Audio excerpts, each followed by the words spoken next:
Why do growing businesses love working in Slack? Let's ask Christy at RE Bikes. Running things in Slack saves me so much time. AI summaries save 97 minutes per week. What say you, Rox from Gosney? Slack helps us build community, it helps us build connection. Your partners, vendors and customers all in one place. Take us on home, Ashley from Caraway. If we didn't have Slack tomorrow, I would explode. Well, let's not let that happen. Visit slack.com/podcast to get 50% off Slack Business Plus.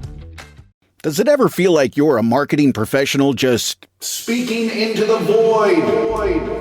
But with LinkedIn ads, you can know you're reaching the right decision makers, a network of 130 million of them, in fact. You can even target buyers by job title, industry, company, seniority, skills, and did I say job title? See how you can avoid the void and reach the right buyers with LinkedIn ads. Spend $250 on your first campaign and get a free $250 credit for the next one. Get started at linkedin.com/campaign. Terms and conditions apply.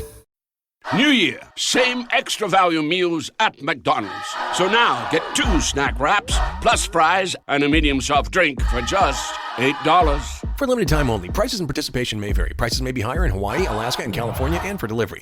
Well, the holidays have come and gone once again. But if you've forgotten to get that special someone in your life a gift, well, Mint Mobile is extending their holiday offer of half off unlimited wireless. So here's the idea. You get it now. You call it an early present for next year. What do you have to lose? Give it a try at mintmobile.com/switch. Limited time, 50% off regular price for new customers. Upfront payment required. $45 for 3 months, $90 for 6 months, or $180 for 12-month plan. Taxes and fees extra. Speeds may slow after 50 gigabytes per month when network is busy. See terms. Starting a business can seem like a daunting task, unless you have a partner like Shopify. They have the tools you need to start and grow your business. From designing a website to marketing to selling and beyond, Shopify can help with everything you need. There's a reason millions of companies like Mattel, Heinz, and Allbirds continue to trust and use them. With Shopify on your side, turn your big business idea into... Sign up for your $1 per month trial at shopify.com/special offer.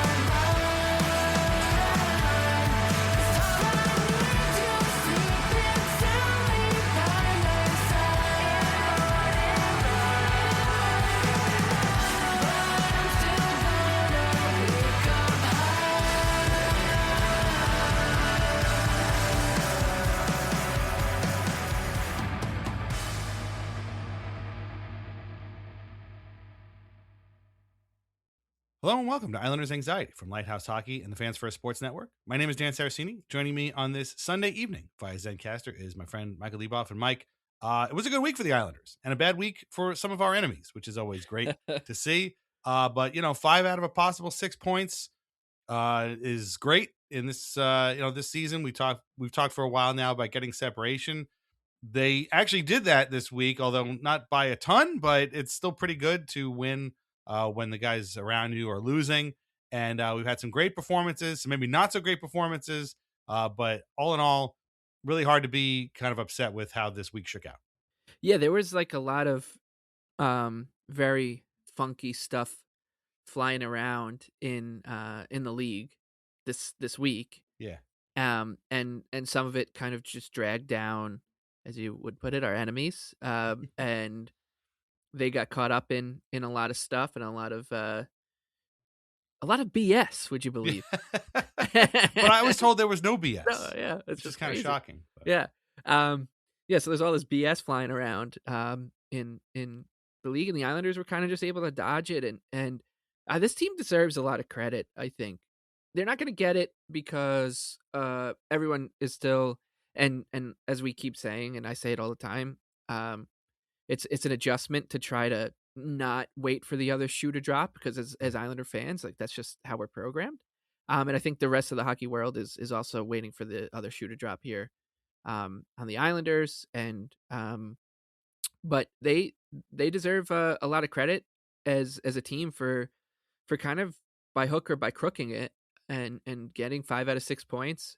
Once again, I don't think that they're not playing the lights out, but they're doing what they need to do to win. And and maybe it's a little hypocritical, because for years we're just like, just get the wins, get the points. We don't want We don't want to be sitting here at the end of the year on with 91 points in the real standings and then 22 moral victory points, and we still need to win the final 3 games of the season to get into the playoffs or whatever. So, yeah, they deserve a lot of credit because the Islanders, first of all, they're just not built to do that. They're not built to overwhelm teams and beat them, play them off the rink. They're built to win in a lot of different ways. They just need somebody or a different cohort of players to step up every game, and they're kind of getting that right now. And that's bought them more time, and it's bought us more time to enjoy meaningful games and get to a point of the season now where we're at the top of the stretch. The Olympic break is about a month away. Trade deadline 2 months away or so. Yeah. Another outdoor game looms, would you believe, as well. This one involving the Tampa Bay Lightning, and I have no idea who else. But your Boston Bruins. Really? Yeah. Oh, well, look at that. And then, yeah, so it's just like there's all this stuff flying around, and the Islanders have just been able to kind of gel together, and by basically galvanizing, win games. Like just by sticking together. Patrick always talks about like being connected, and I think that's really what their best tool is right now. Is just their ability to stick together and to weather storms and just be that cockroach team that we saw under Barry Trotz during their heyday of that era. And they're just really annoying, I think, to play against because they just don't go away. And of course, a part of that is if we'll talk individual performances, but they're getting some standout individual performances, specifically from the goaltender Ilya Sorokin and of course Big Save Dave as well. But so yeah, it's not going to look the same every night either, too, which I think is a bit of a hard thing to come around as a fan, because when like the Colorado Avalanche or the Tampa Bay Lightning or these other teams, the Carolina Hurricanes, teams that are in playoff spots right now comfortably, when you turn on a game, whether you're a fan of them, you're playing against them, or you're just casually parachuting in for the game, you kind of know what to expect, right? You know how those teams are going to play. You know what they're trying to do to win, and I don't think the Islanders really have that. And they might not just get it this season because the personnel just maybe isn't up to the standard that you would need to do it, and they have so many moving parts seemingly every night.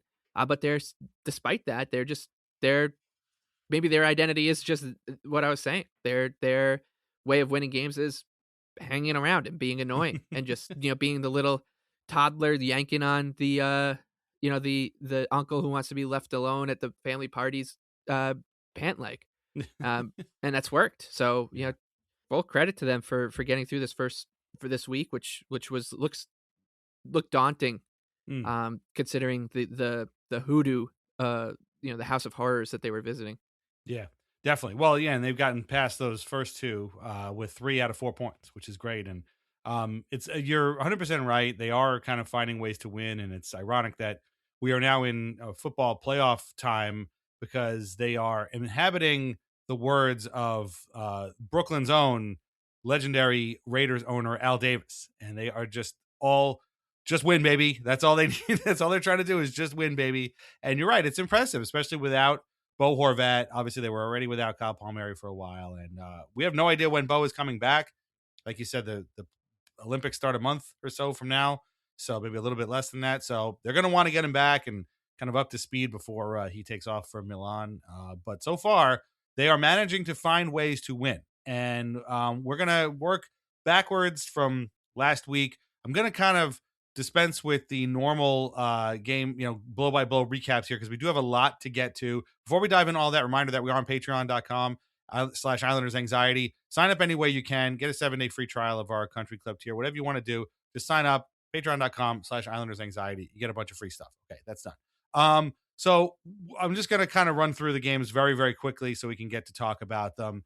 And the first place we got to start is last Tuesday's game, the 9-0 win over the New Jersey Devils. This game has now been picked apart by basically everybody. You should definitely check out the Tri-State Area podcast if you haven't, because Mike Rupp and has some good insight as to and of course our friend Arthur Staple and Johnny Lazarus too have a great conversation about what this kind of game means when something like this happens. By now, you all know Anthony Duclair had a hat trick plus 2 assists.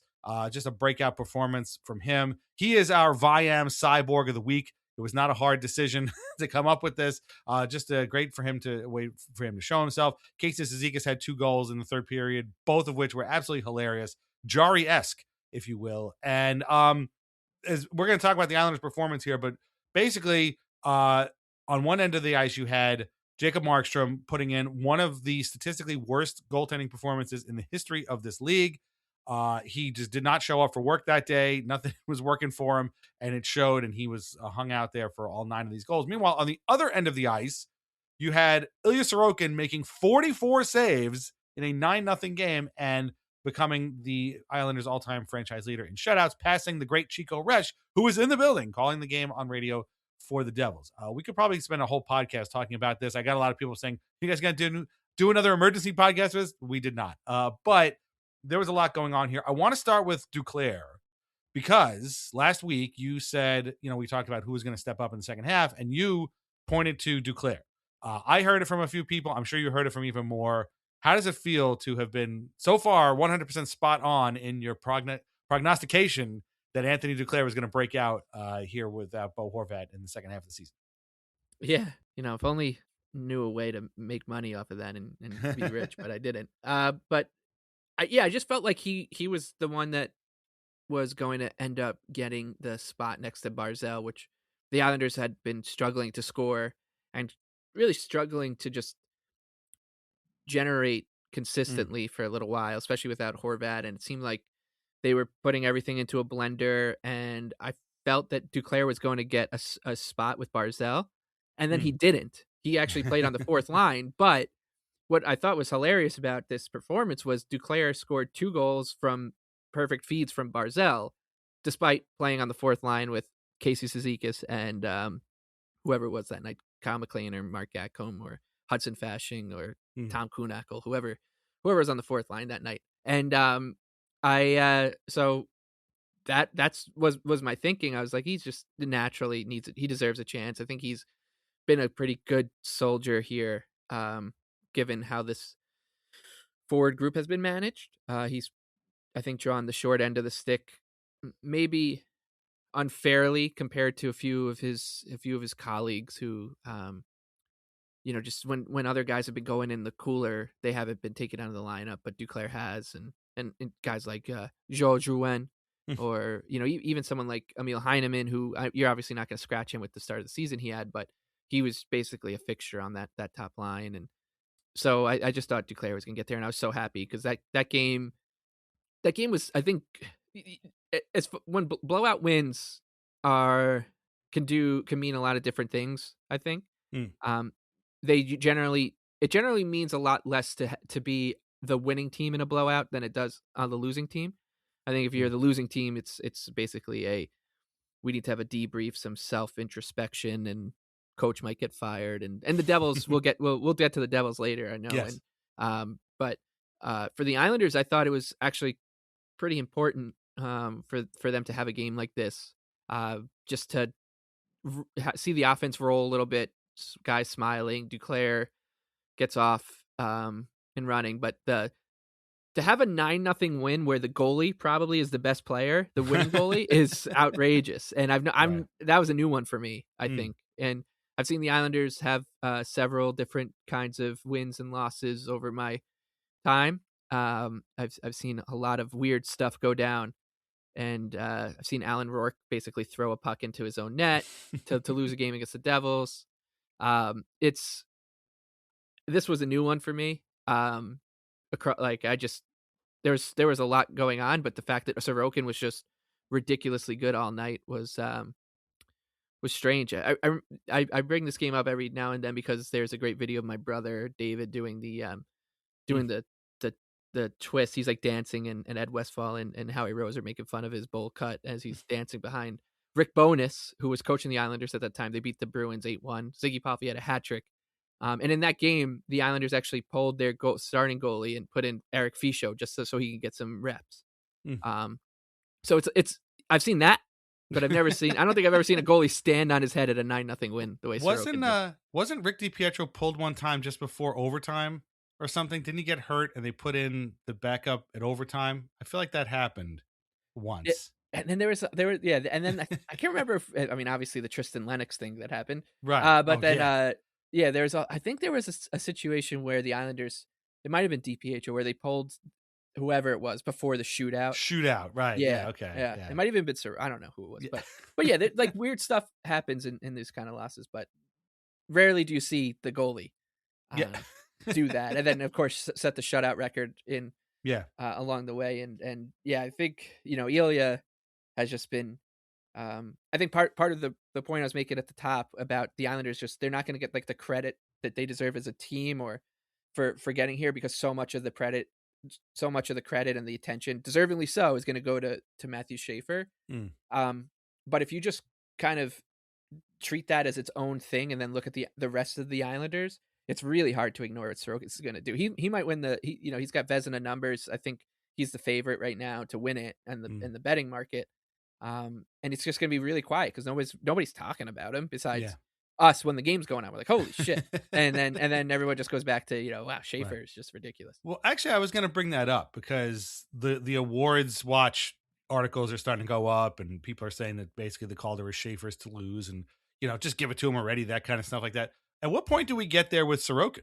Because they're very similar. I mean, the only difference between the two of them is their positions that they play and the length of time in which they've been on the Islanders. But like in Schaefer's case, if you watched the Islanders before and you saw what they were like before Schaefer came, and now you see what they are like after Schaefer, it's very clear the impact that this young man has had on this entire franchise. Like, they are a different team on the ice with him as opposed to last year and the year before that, whatever, when he wasn't here.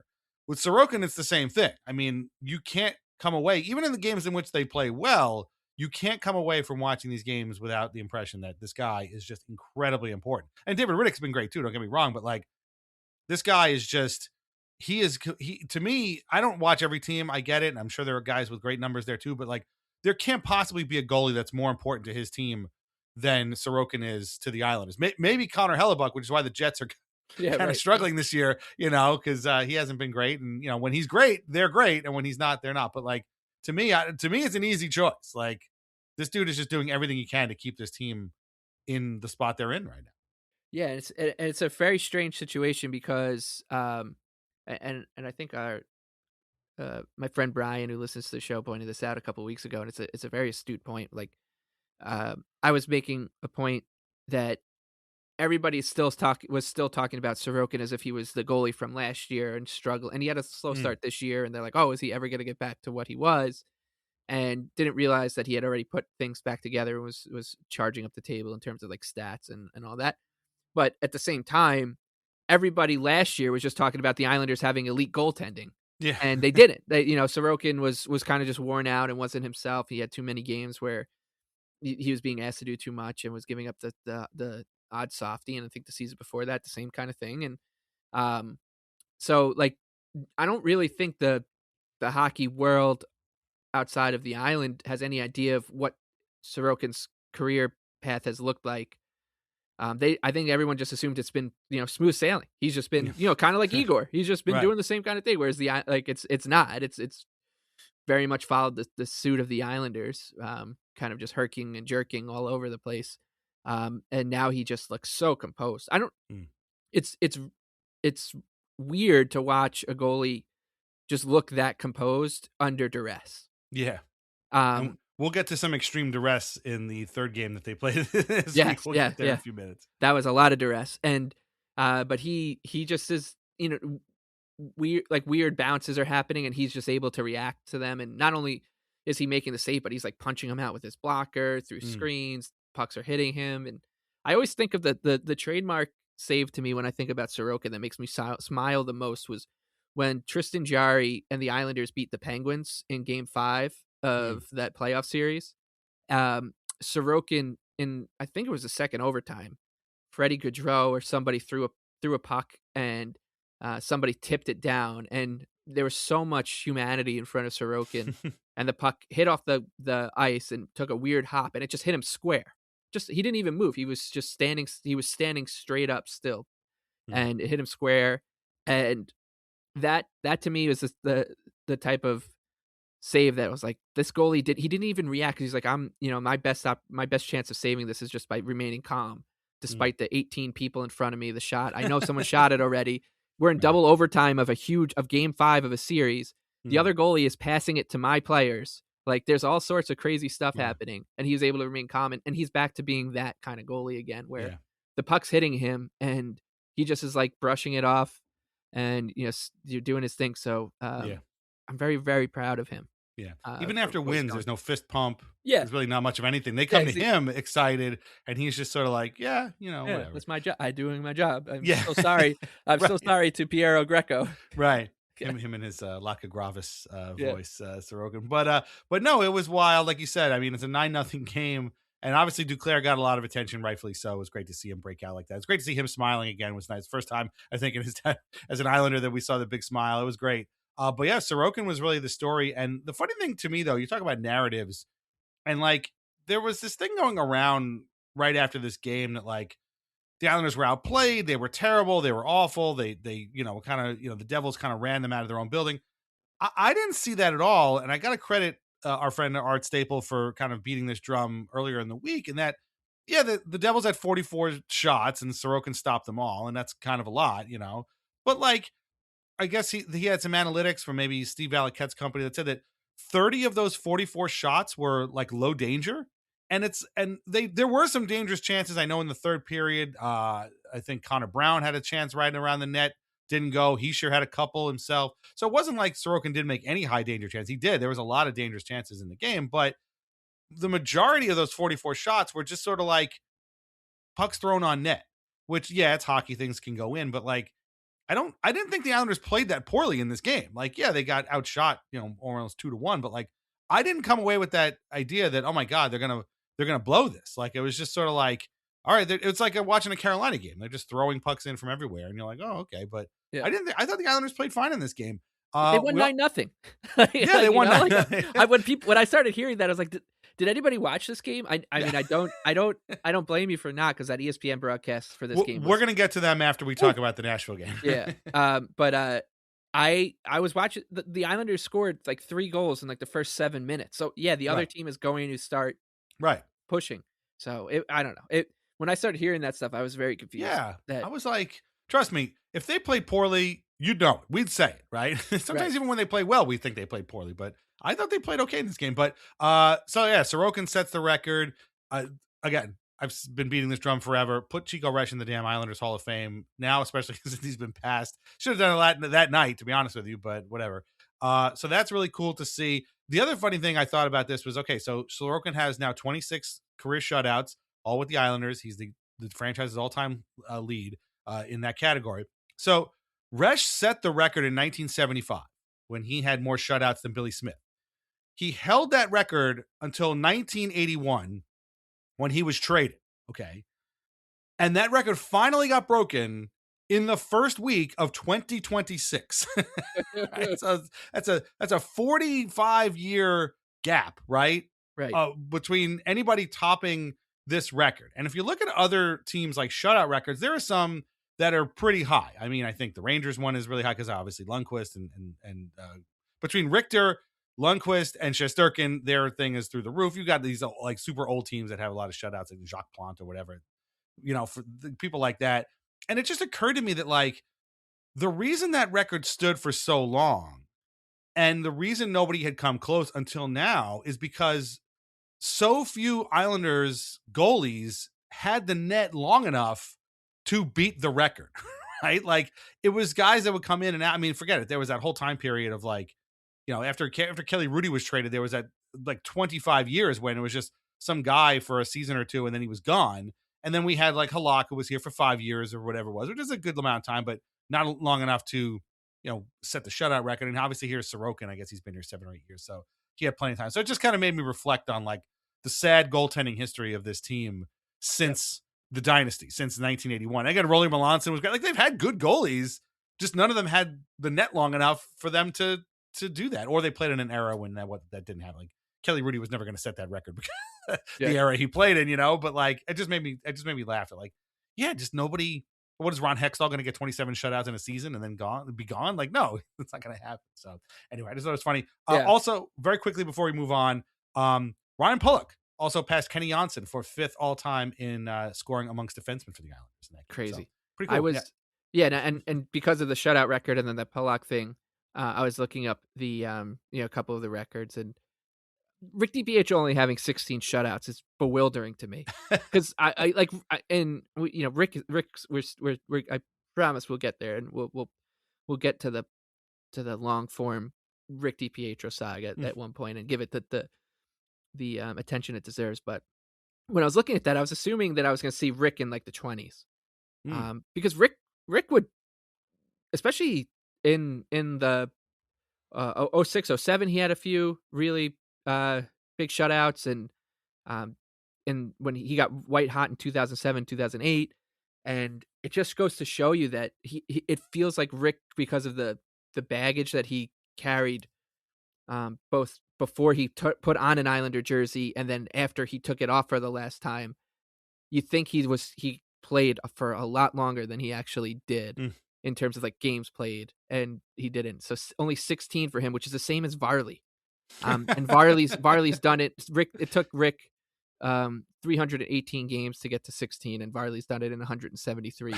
So it's just a lot. And then going on to the Pulock thing, I sent this to you yesterday, I think, in a screenshot. Like I was like, oh, I need to sort this by games played by Islanders defensemen, because I'm like, Pelech and Pulock got to be getting close, and Mayfield's probably close, and they are. They're 3 of the top 5 games played among Islanders defensemen now. So it's just it's just Potvin and I think like Stefan Persson, and then it's Pulock, Pelech, Nick Leddy, I think, and then Mayfield or something like that. Yeah, and Leddy was never out of the lineup. Yeah, right. And it's just and this is, as we've talked about the uncles and when Nelson left and like all the accolades we gave him, but eventually we're just gonna look back on all these guys and just be like, wow, like the Islanders record book is either guys who played in the dynasty or the guys who played in the the uncles era of Islander hockey, right? And it's just that's just all it's going to be with some very random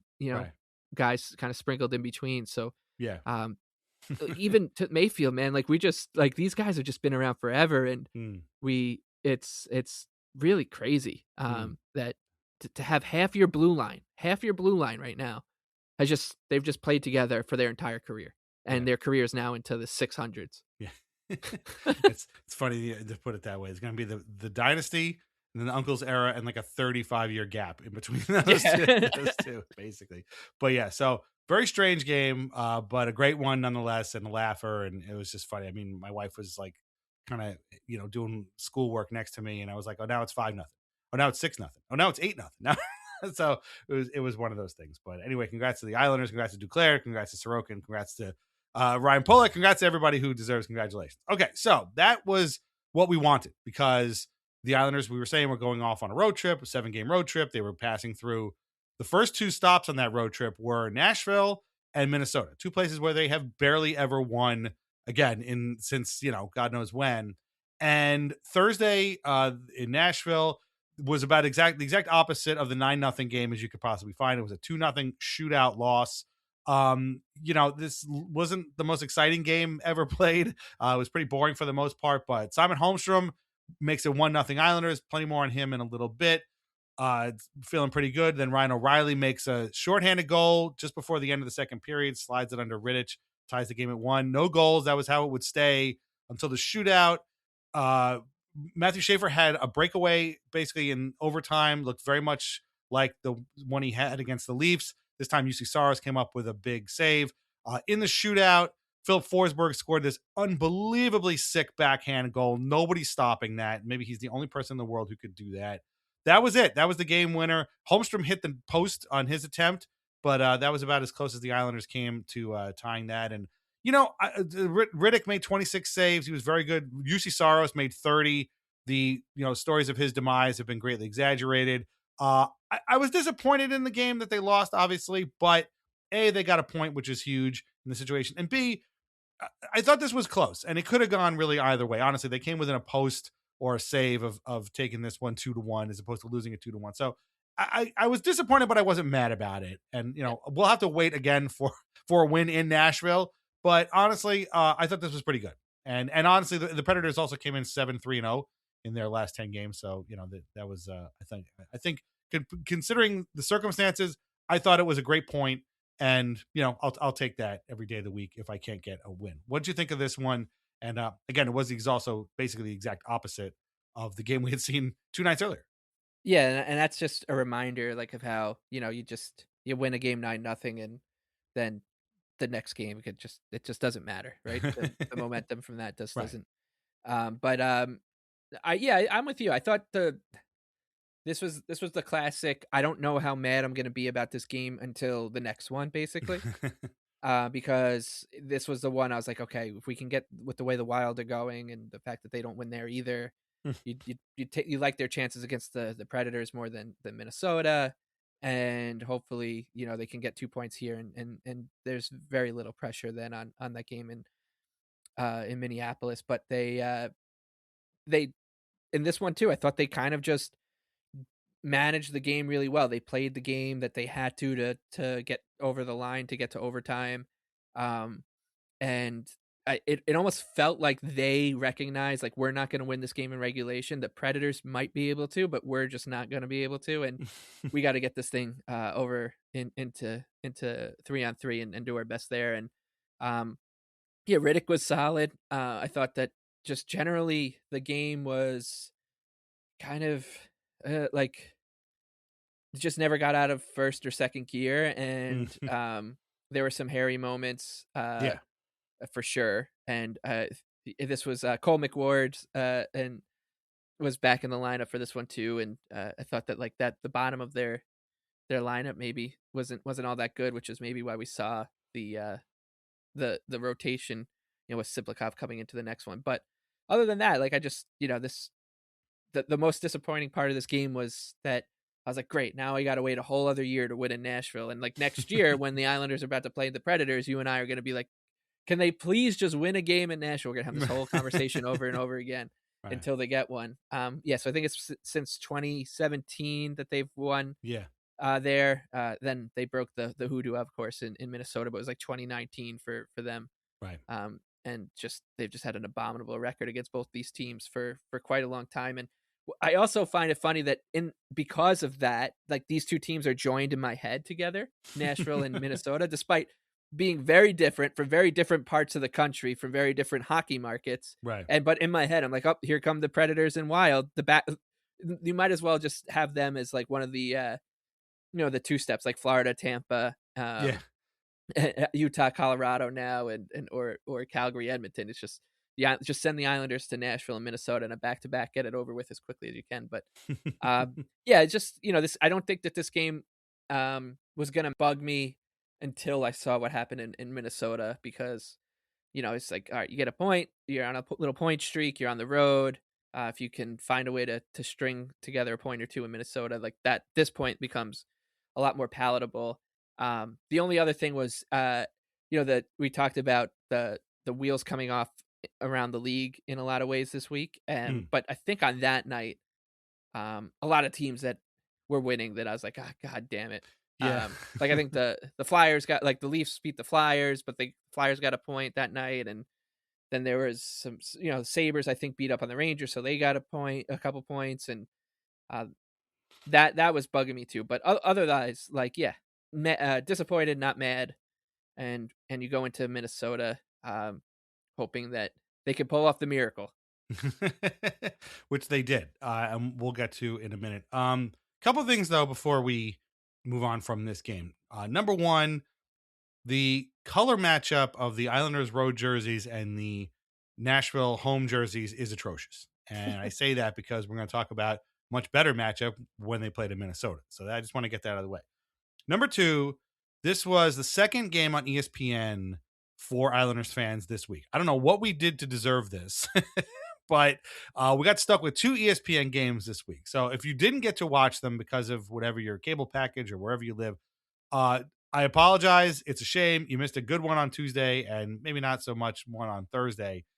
But these 2 broadcasts were the first one, the Tuesday one, was pretty rough. It was Steve Levy, PK Subban.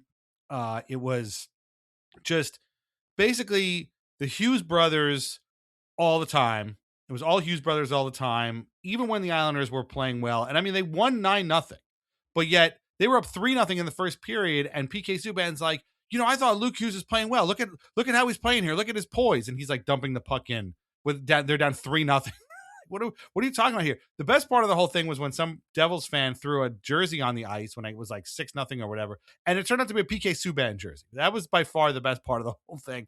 It was rough. I like Steve Levy, but man, this was bad. This was clearly like they were told to talk about the Hughes brothers. Don't talk about anything other than the Hughes brothers. And then when the game went off the rails right off the bat, and it, ended up getting to 4-0, 5-0, they had nothing. They had nothing in the tank at all. So it was just, wow, isn't Matthew Schaefer great? And hey, how about those Hughes boys? That was really, really, really rough. Nashville was better. It was Bob Wischusen, who is very good. We've talked about that. He's probably the best person they have as far as play-by-play for hockey goes. And it was Kevin Weeks, who I thought was okay. Like it wasn't bad. It wasn't great. But I thought he was okay. First, honestly, I thought he was Brian Boucher for a while. I didn't realize those guys' voices sounded so similar. But I thought, that was a much more palatable broadcast for a much worse game. I kind of wish that Wischusen, who obviously is from New York, knows the Islanders very well. I wish he was calling the 9-0 game. I mean, Levy's from New York too, but just the best part of Levy's broadcast on Tuesday was when he was talking about how he was in high school during the dynasty rooting for the Rangers.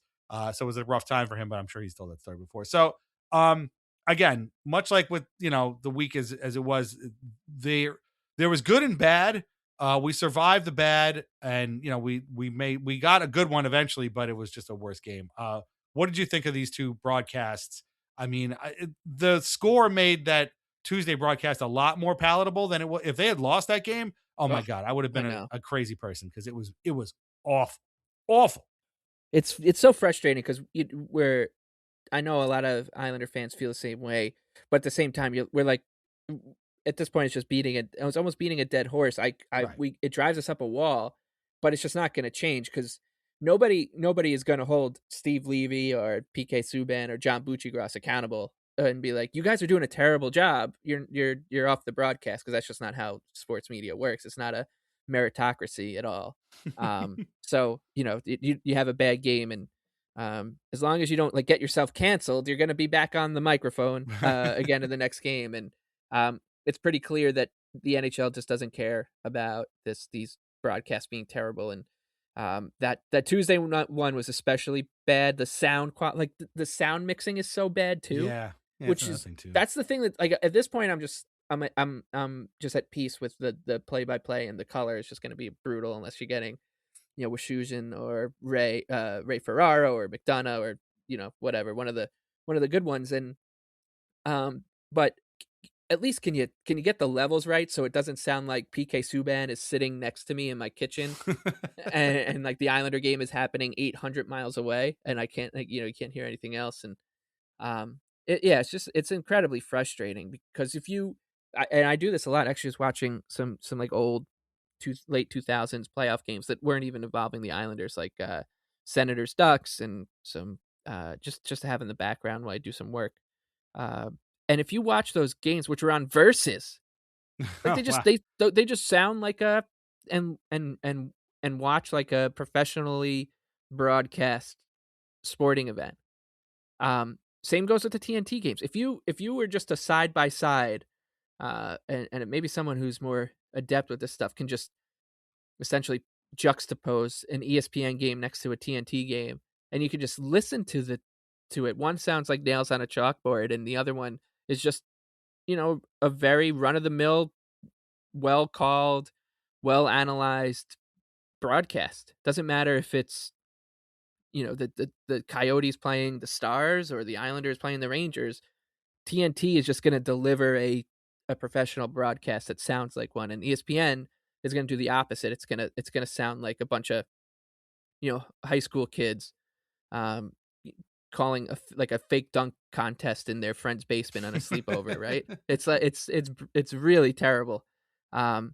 It's almost as if they're just trying to be as bad as they can, and as you said, like Bob Wischusen's fine, and Right. he does fine work, and I like listening to him call a game. But when your broadcast partner, and Kevin Weeks was like, I was like, oh, he's Kevin Weeks has been fine tonight, and it's because I'm comparing him to what we heard with Levy and Subban. So yeah, those were. I mean, it was just sports are supposed to be fun. They're your hobby. They're supposed to be an escape. And when you see that the Islanders are playing an ESPN game, you're like, I don't even know if I want to watch them because this is going to be so tough to sit through, even at a 9-0 win. Like you made a 9-0 win sound like that. So I mean, what I would have given if this was 15 years ago to watch the Islanders on NBC Sports, because they never were on national TV. We were always so mad about it. We're like, why can't the Islanders just get one? Give us one game on the nationally televised game, so I can hear them, like that. I can hear Jonesy talk about Steve Stais or Milan Jurčina or something, right? And now it's like the exact opposite, where it's just like, give me the MSG crew, and please never put the Islanders on ESPN again. I'm gonna go out on a limb and say that Levy is good too when he's not paired with Subban, because Subban was just like a runaway train. Like he just could not. And the thing was, he kept talking and talking and talking, and the sound levels were atrocious, but also he kept talking about the goddamn Hughes brothers. They're losing 4-0, 5-0. Their goalie did not come to work that day. So, and Jack frankly was invisible in that game. Like, and I don't know if Luke was either, but like half the Devils were invisible in that game. Like, why are you talking about these guys? I get that the production meeting was probably like, Luke was booed, and this is they're the big stars here. Talk about them. It looks like they did no preparation for the Islanders whatsoever. And I get that you don't know that the game's going to be 9-0. Nobody does, but like, you got to start figure something out. Like, you can't just keep beating the same drum in the hopes that people won't notice that they're losing 3-0 and after one period. So very frustrating, very irritating. And again, it should have been a big party, but by the third period, I think it kind of was, because they were just talking about how incredible it was that Sorokin kept having to make all these saves. But anyway, the Nashville game was much, much better. Wischusen, I think, is really good. And I thought Weeks was okay, but so that was the first, the week of Islanders games. But then we get to Saturday's game, which, as we've discussed before, is a House of Horrors type game for them. They have not won in Minnesota in a long, long time. And the Wild are playing about as well as anybody could. Of course, they just made the trade for the other friggin' Hughes brother. We're going to talk about the Hugheses again. I know I'm a huge hypocrite. We're going to talk about the Hugheses in a minute, but like, trust me, it's not the way ESPN talks about them, I promise you. But this, looked like a game that, by all accounts, the Islanders were going to lose. And in fact, it started out that way when Ben Jones, whoever he is, scores his first NHL goal in the first period. I thought it. I'm sure a lot of you thought it. This game is over. They're just done. He tipped the pass. Nice tip pass on a shot from Brock Faber. But all of a sudden, there's some action in front of the net. The puck bounces off of Marcus Johansson. It gets credited to Pajot, and the game is tied. And from that point on, the Islanders had this idea of like, they were getting punched, but they were not going down. And so Matt Boldy makes it 2-1 on a one-time on a 5-on-3 in the first period. Opening shift of the second period, Simon Holmstrom ties the game. A lot about him in a few minutes. Then just before the end of the period, Kaprizov on the back door makes it 3-2. But the Islanders just won't go away. Casey Cizikas ties the game at the end of the second period on his own shorthanded goal, 2-on-1 with Holmstrom. No goals in the third. They were completely under siege the entire time. It was 90% of the period was spent in the Islanders zone, but Sorokin was absolutely enormous. Quinn Hughes played the entire period. You thought that, the Wild were going to run away with this thing, but the Islanders just simply would not let them get a hold of the game. So they go to overtime. Heineman has a chance on a one-time in overtime, misses the net, but Holmstrom gets the puck center ice from Tony DeAngelo, power move in front, slides the puck underneath, second goal of the game, wins the Islanders' first game in Minnesota since, hold on, let me check my notes. It says here the 1981 Stanley Cup final. Don't look that up on the internet. You can trust me. I'm a professional. This was their first win in Minnesota since the 1981 Stanley Cup final. But no, this was huge. I was yelling. I was downstairs. My daughter was upstairs in her room. She came out. She's like, "What are you yelling about?" I'm like, the Islanders just won. They won the game. They never win here. It was huge. Holmstrom's power move in overtime has to be the Vanda Pharmaceuticals shot of the week. Get vaccinated today. And it was just, this is what we were just talking about off the beginning. Like, they were thoroughly outplayed in this game. The way people talked about the Devils game was how the Islanders actually played in this game. They were completely outclassed the entire game. Quinn Hughes was just a madman. In fact, even Waugh was like, oh man, he was just all over the place in that game. But they just would not let the Wild take the game. And they just stuck with it and got to overtime and got the win. And is it sustainable? No. Was it infuriating? Yes. Did you think they were going to lose at any moment? Yes. But they did the most important thing, and that's walk out of Minnesota, out of St. Paul with 2 points. And that's all it is. Yeah, I mean, in a lot of ways, I was like, this win went from being one of their like least impressive displays of the season, maybe like a bottom 10, to one of their most, just the way that they stuck with it. They came back as Brendan noted it when they scored. Like that was their first lead of the game, was when they scored in overtime, and it felt like everybody just turned into a fourth line for this game. They were like, this is just where we don't have what they've got tonight, and we're gonna lean on Sorokin. We're gonna lean on getting in the way, blocking shots, selling out, tons of blocks, just living to fight for the other day. And you're just gonna have, once again, when you're not one of the juggernauts of the league, you're gonna have to do this. And if you can execute it as well as the Islanders did and have done this season, it's not a viable strategy to like win a division, but it's certainly one to hang around to the race until maybe you click or you get healthy, make a trade, whatever it is. Full marks to the Islanders for doing that. It wasn't a fun game watching at all, but it was fun afterwards. It's one of those games. And I think, there's a couple of things that I wanted to point out. We'll save Simon Holmstrom for the end. I loved, first of all, we'll talk about that Senator's note in a little while, and I just found it so funny that something that was said on Twitter that got its life of its own, whatever, ends up turning into that force, and because it was given attention. Whereas like you and I and everyone here, we don't say stuff like that, but we poke fun at Islanders players' expense, at other players' expense when they're not going well. And it doesn't it doesn't turn into something like that. It just ends up being like a funny inside joke. I thought, but going into the season, there was no chance in hell that Ryan Pulock was going to find his form again. Like maybe he would be an okay, serviceable, like bottom pair defenseman for for another season or two before he completely like washes out. But even less so did I think that Casey Cizikas was going to find whatever the hell he has found over the past month and a half, 2 months. And I was thinking about how, I essentially accused Casey Cizikas of caring too much about like being a Garden City dad rather than his playing for the Islanders. PTA member. Yeah, exactly. He was too caught up in the Garden City PTA, and it was taking time away from.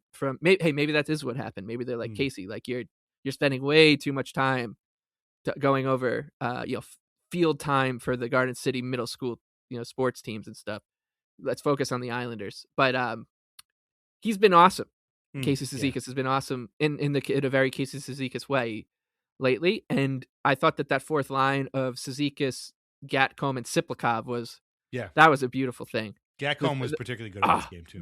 I think Gatcomb and Siplikov are maybe meant for each other, because Gatcomb loves nothing more than to just skate in a straight line at a puck or at a person or at a board or to go change. And Siplikov, he's not gonna full speed it, but he is he's someone who like builds up a lot of momentum kind of slowly, and I think that they can work off one another. And with Cizikas in between them, or Rich, whoever it ends up, I felt like that one worked. I want to see that more. Hopefully they play together again in Winnipeg. I don't see a reason why they don't. I want to stop right there because you're right. That line was the Islanders' best by far for the game. You know what line was shockingly bad though? And I don't know if you were going to go there with this, but every time Barzal, Duclair, and Lee were on the ice, particularly with Schaefer and Pelech as the defensive pair, when that unit was on the ice, the Islanders were getting dummied, particularly in the third period. There were some like 2-minute shifts in their own zone. And I'm like, who the hell is out there for the Islanders? It's 13, it's 11. I'm like, wait, what? What? Yeah. I've been saying they need to put these two guys together this whole season. Maybe this is why they haven't. Like, so I had to eat that one a little bit. But yeah, Yeah, there was but some. I think it was because that the Wild were just matching their top line against that one, and we just didn't have anything go. But I thought so too. Barzal had a very strange game where he kept passing the puck to the Wild. Yeah, I was like, I like their jerseys too, buddy, but you gotta you gotta pass it to the Islanders, right? As you said, the fourth line was their best line. I thought Scott Mayfield, he took that penalty in it, but I thought he was their best defenseman in this game too. Adam Boquist, I think, only registered like 8 or 9 minutes of ice time. But I thought Pulock was pretty good in that game. Yeah, Pulock was really good actually too. Yeah, he had a couple really nice plays. As well.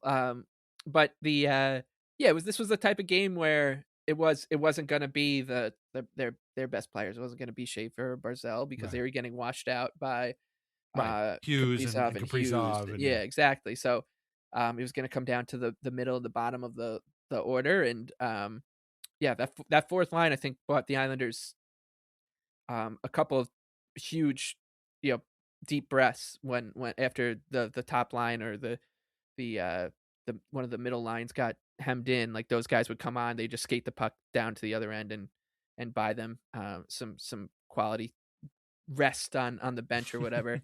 But yeah, I thought, and then Holmstrom, he's now got more points and one less goal than Heineman, and we've been talking about Heineman a lot, and he's been great for the Islanders, but man, Simon Holmstrom has this funny superpower where just when you're just like, we need more from this guy, and they're like starting to get a little bit mad at him, he just like snaps into sort of Brock Nelson mode where he just is scoring and looks and skates like a man possessed. And he's been really good for a couple weeks now, and looks well on his way to 20, 25 goals, 45, 50 point season. And he looks bigger every time he's on the ice.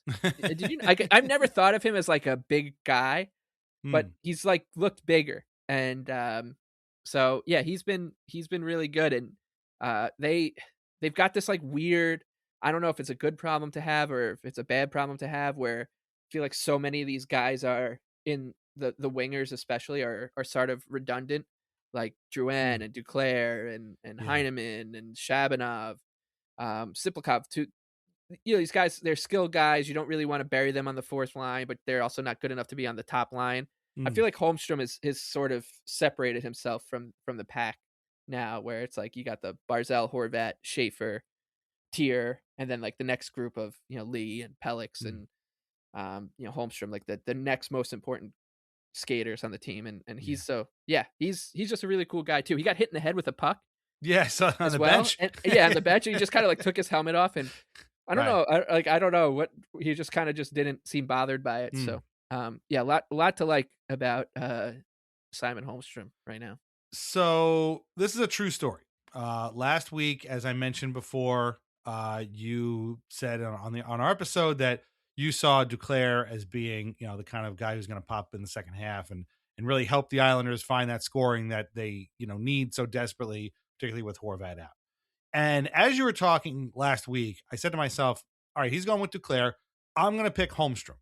That's going to be my guy for this thing. And I remember saying a couple of weeks ago that people were down on Holmstrom, and I'm like, you know what? Progress isn't always linear. He's still very young. I still got plenty of time for Holmstrom. I still like him. And you were talking, and as you were talking, we got off the topic of conversation, and then we ended the show, and I was doing the editing, and I was like, oh, shit. I meant to say that I thought Holmstrom was going to be the second half breakout star of this game.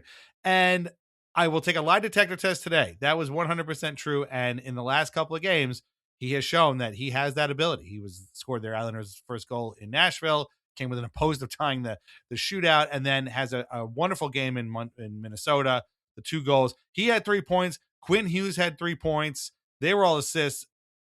Holmstrom had 2 goals and an assist. So you tell me who the superstar is. I know who I'm picking. But a guy on my Blue Sky timeline, his name is Cliff. He's a writer for Daily Faceoff, I think, and a few other places. He put out a post today that I thought was really interesting. And it said, Simon Holmstrom has 1.48 primary points per 60 at 5-on-5 over the last 1.5 seasons. Okay. Other wingers between 1.4, and 1.55 primary points per 60 at 5-on-5 in that same span. Alex DeBrincat, Carter Verhaeghe, Zach Hyman, Jesper Bratt, Gabe Velarde, and Kevin Fiala. So while Holmstrom might go a while without getting a point or whatever, he is statistically within the realm of these guys who seem to score all the time. Yeah. The Brinkets and Verhaeghe, for every time I see him, I feel like he's scoring goals. So it's incredible that he's there, and he's like 23, right? Like it's unbelievable. So I was happy to see him have that game. And who do you trust more than Simon Holmstrom?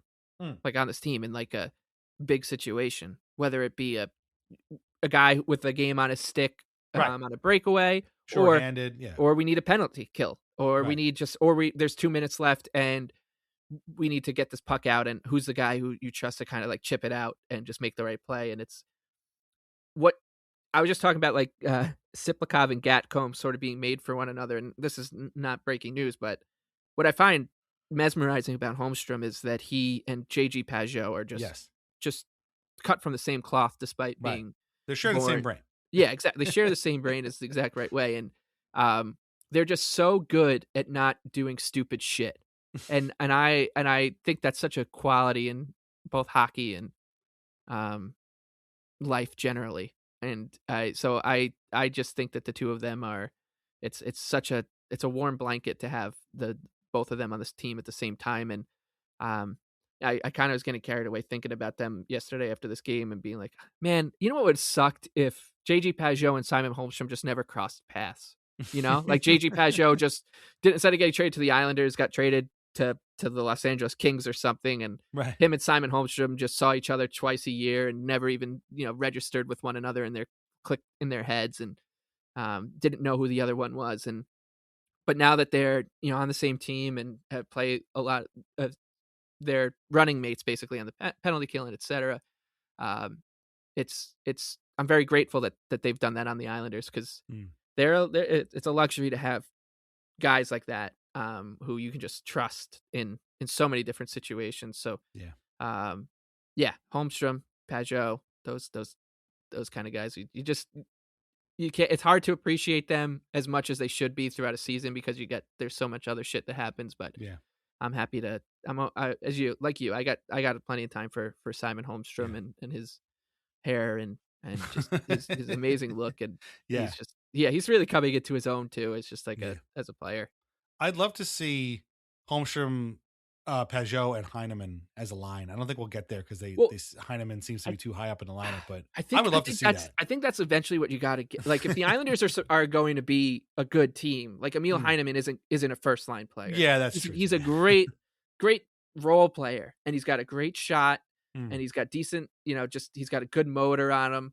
But if you're winning a Stanley Cup, Emil Heineman, it's not Nathan McKinnon, Marty Necas, and Emil Heineman, right? Like it's not. It's just you want Emil Heineman to be the third liner with exactly Holmstrom, Pageau. If the Islanders go into a playoff series where they have the luxury of having Holmstrom, Pageau, and Heineman as their third line, you feel pretty good about where the hell they are, because that's a really good third line with three guys who you can trust to do a lot of different things at both ends of the ice. So hopefully we get to something like that. But Heineman might score 50 goals if they did that. Like those two guys feeding him the whole time, exactly. Just right off the face-off. Pageau, like he might just score 50 goals. So I just kind of want to see that. A couple of quick things before we close up this first half on the game.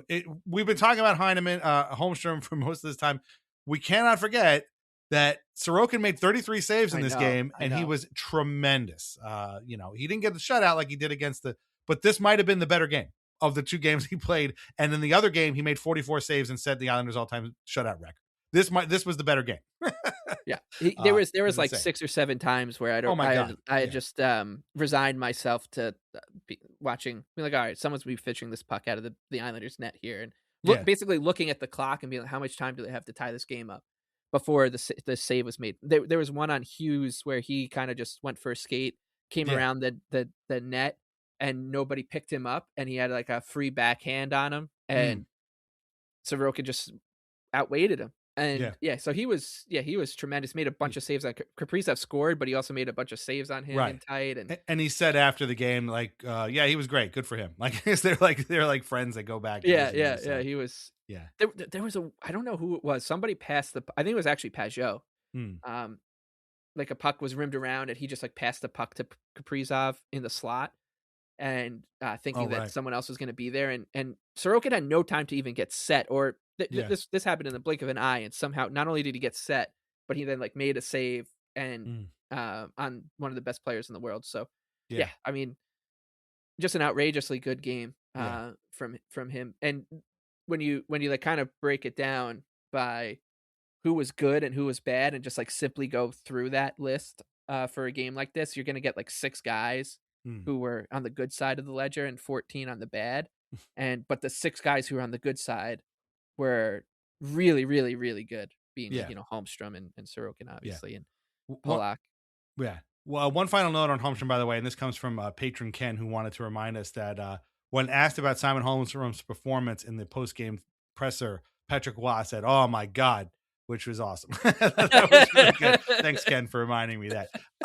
One of the things, Sorokin was absolutely outstanding in this game as well. They were just running around all that. Well, they would not have won, obviously, without him. Mentioned it when we talked about Nashville.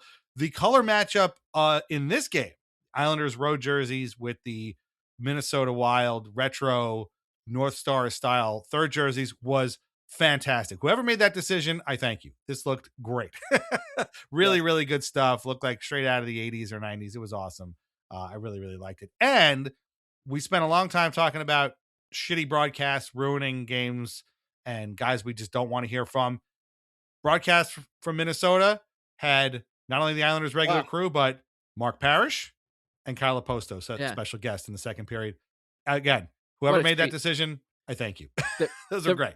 The rest of the world, sporting world's watching, the NFL games, whatever's going on, and I'm just sitting there like, I can't, because I got to see what Mark Parrish is. Right. Great to see him. Yeah, that was awesome. Great to hear from Kyle. Just love it. Just really love. Yeah, much better than bringing the Alex Ovechkin interview out or JD or whoever. It's nice. Seriously. When they go to Winnipeg, they got some butchy stuff lined up. Oh yeah. Definitely. And they can kind of just go down the Canadian, when they go out to the Western Canada portion of the trip, they can cycle in some of those kind of things because we used to get Winnipeg games used to mean the return of the old Butchie Jigs combination, which was I don't know if we're going to get that this time, but that'd be pretty cool. And late breaking quote unquote news, the Islanders just posted a photo gallery of the guys at Anders Lee's house in his backyard playing on his frozen pond in like the ear flap hats and like their old youth team jerseys and stuff like that. Some of them are just wearing Anders Lee's, I guess, old jerseys. It's fantastic. Go look at it. It's on the Islanders site. It's great. David Riddick once again stealing the scene in a Quebec Nordiques Joe Sakic jersey that is probably Anders Lee's, but I don't care because he's just like, oh shit, Joe Sakic. And then Holmstrom and Heineman are wearing like their Euro jerseys that are just like, a wall of ads. They're just kind of cool. Some old junior hockey jerseys. So it's great stuff. Great stuff. Yeah. Yeah. And we've ragged on the team quite a bit for some of the thirsty influencer grabbing, and this is the wholesome content that we love to see. 100%. There's a great picture of Ilya Sorokin in an Anders Lee high school jersey. Yeah. and then, but my favorite thing about it is that Matt Barzell is wearing an Islanders jersey. So everyone's like got these like funky, like you said, youth jerseys and high school jerseys, and the biggest Islander fan in the world's like, well, my favorite jersey is an Islander jersey, so I'll wear. But it's also an Anders Lee jersey. Yeah, it's an Anders Lee. It's probably his. He's probably like, yeah, I bought an Anders Lee jersey because he was my favorite player on the Islanders and my favorite team. I just assume they just raided Anders' closet for all of these, but except for Schaefer, who's wearing his old jersey, and Mark Gatcomb wearing the UConn jersey. So that's Gatcomb. Gatcomb's got like a funny baby face on him, man. He does. Yeah. I hope he's an Islander forever. Yeah, I hope he is. He's just a what a funny kind of player he is. I just love this. I hope they put out a video of this. I hope this is on the Island episode 4 or something like that. Put out a whole video. So okay. We're going to take a break. We're going to come back. We're going to look at the games ahead on this road trip. Road trip's just getting started. So they've got plenty more to go. And then we will get to some new stuff, including a brand new feature for our PBS listeners, the Puck Bullshit System listeners and lovers. It is the first ever Master Sens Theater. That's right. It took us a while, but we finally got there. So that and much more. Meet us on the other side. Thanks. And now a word from our sponsors. VintageIceHockey.com. Over 100 classic hockey logos on t-shirts, jerseys, hats, mugs, and more. Long Island Ducks, Albany Riverettes, Danbury Trashers, Kentucky Thoroughblades, and so many more. Plus a full line of Islanders Anxiety merch with our portion of the sales going directly to the Center for Dementia Research. These incredible items cannot be found in stores, so shop VintageIceHockey.com today. Relax, sit back, and enjoy wine from The Pinot Project. Rosé, Pinot Grigio, or a Pinot Noir that was named a Best Buy by Wine Enthusiast magazine. These wines are delicious, affordable, and available at area wine shops and at UBS Arena. Learn more at thepinotproject.com. And please, drink responsibly. Good morning, Crust. It's a great day to be a bread brother. Ugh, mornings are not my jam. Or jelly. Oh, come on. Stop loafing around. I just woke up feeling hollow inside. Psst, just grab one of the new Morning Uncrustables sandwiches, like Bright Eyed Berry or Up an Apple, filled with 12 grams of protein and tons of deliciousness. Crust, what are you eating? It's just granola, not even yogurt. No crust, no fuss. Uncrust your mornings. Okay, real quick before we get to the Islanders schedule, some stuff for us. Monday, the day you're listening to this, is mailbag day. So we put the post up to get your questions for January's monthly mailbag podcast. So if you want to ask a question, get to patreon.com/Islanders Anxiety, sign up for the country club tier. You got to ask us a question. We're going to record that Monday night, and then that episode will come out on Tuesday. And Tuesday's game is in Winnipeg, as we were mentioning before, at 8 p.m. Okay, so it's a little bit later. You've got plenty more time to listen to our mailbag podcast. Then on Thursday, they are in Edmonton, and that is a 9 o'clock start. So a little bit later still as we move west in Canada. And then on Saturday, it is a matinee in Calgary at the Saddle Dome, 3 p.m. So once again, the Islanders refuse to have a set game time, start time for these games. We're all over the map. But this is a really interesting combo. Obviously, they're going to play Vancouver on the other side of this. We'll talk about them next week. But this is a really interesting kind of group of teams because all of these teams have struggled at parts for this season. The Jets lost 11 games in a row, but now have won two in a row. I saw them beat the Kings on Friday night, and I watched them beat the Devils this afternoon. The Oilers are the second most talked about team in the NHL behind the Leafs. So we all know about their struggles and everything, but as far as I know, they still have McDavid and they still have Draisaitl, so they can never be fully counted out. They lost to the Kings on Saturday night. Really actually fun game. They lost in the shootout. And then the Flames have been one of the worst teams in the league all season, but they got hot for a little while. Zane Parekh is their big goalie, their big defenseman prospect. He's back from World Junior. He's ruffled some feathers, Friedge, with some of the things he said over in World Juniors. But, they're at home and it's a matinee game. So I don't think every team hates matinees the way the Islanders do. So, on paper, these teams are struggling. The Islanders are probably ahead or so of them in the number of stats and standings and stuff. But that being said, they are on the road. They haven't always, had great luck in some of these places. I can't remember the last time they won in Calgary, for God's sakes. They won in Edmonton recently, and they won in Winnipeg regularly somehow, knock on wood. But this is going to be a rough one, and it'll be a shame to lose the tiny bit of ground they made this week. So hopefully they can keep it up. Is there one of these games that stands out for you? That the fall of the Jets has been really precipitous, and I don't know if anybody really has an answer as to why, but I still look at them as the team that won the President's Trophy last year. So, I guess Calgary would be the quote unquote easiest game of the week, but it's a road matinee. The Islanders never win those games.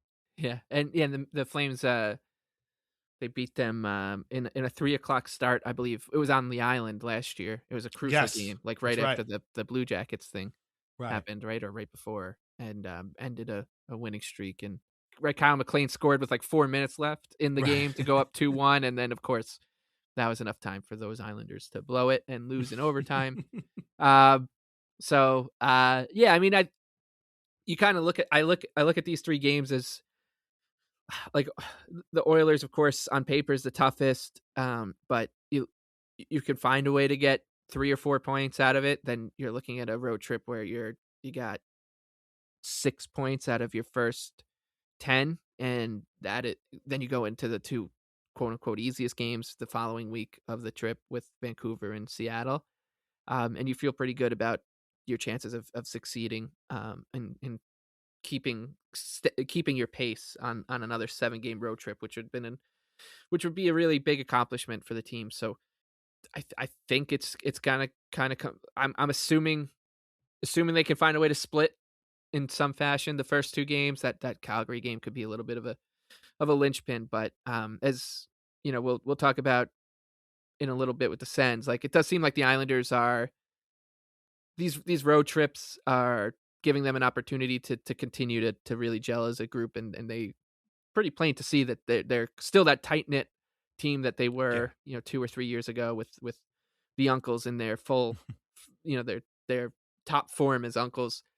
So I don't know, just kind of go into it feeling pretty confident that by the time we're done with these 3 games, that they're on equal or better footing than they are right now, because it just feels like they've got a way of handling these situations. It's when the things soften up that they start to we should start worrying. But for now, find a way to get 3 points, and 3 or 4 points out of these 3 games, and I'll be pretty happy.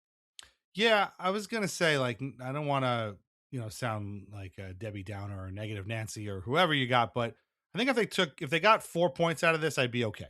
If they got 5, I'd feel pretty good, and if they won all 6, well, obviously, that would be amazing. But I think if you get, I could probably be talked into 3 depending on how the games go, but you can't go over, that's for sure. And but I do think that again, this team has something about it that just means that they're not going to let if they didn't let Minnesota run away with the game despite a poor start and basically chasing the Wild around the ice all night, I highly doubt that they're going to let a team like the Jets or the Oilers or the Flames do the same thing to them. So I feel like I have that confidence in me even when they're on the road.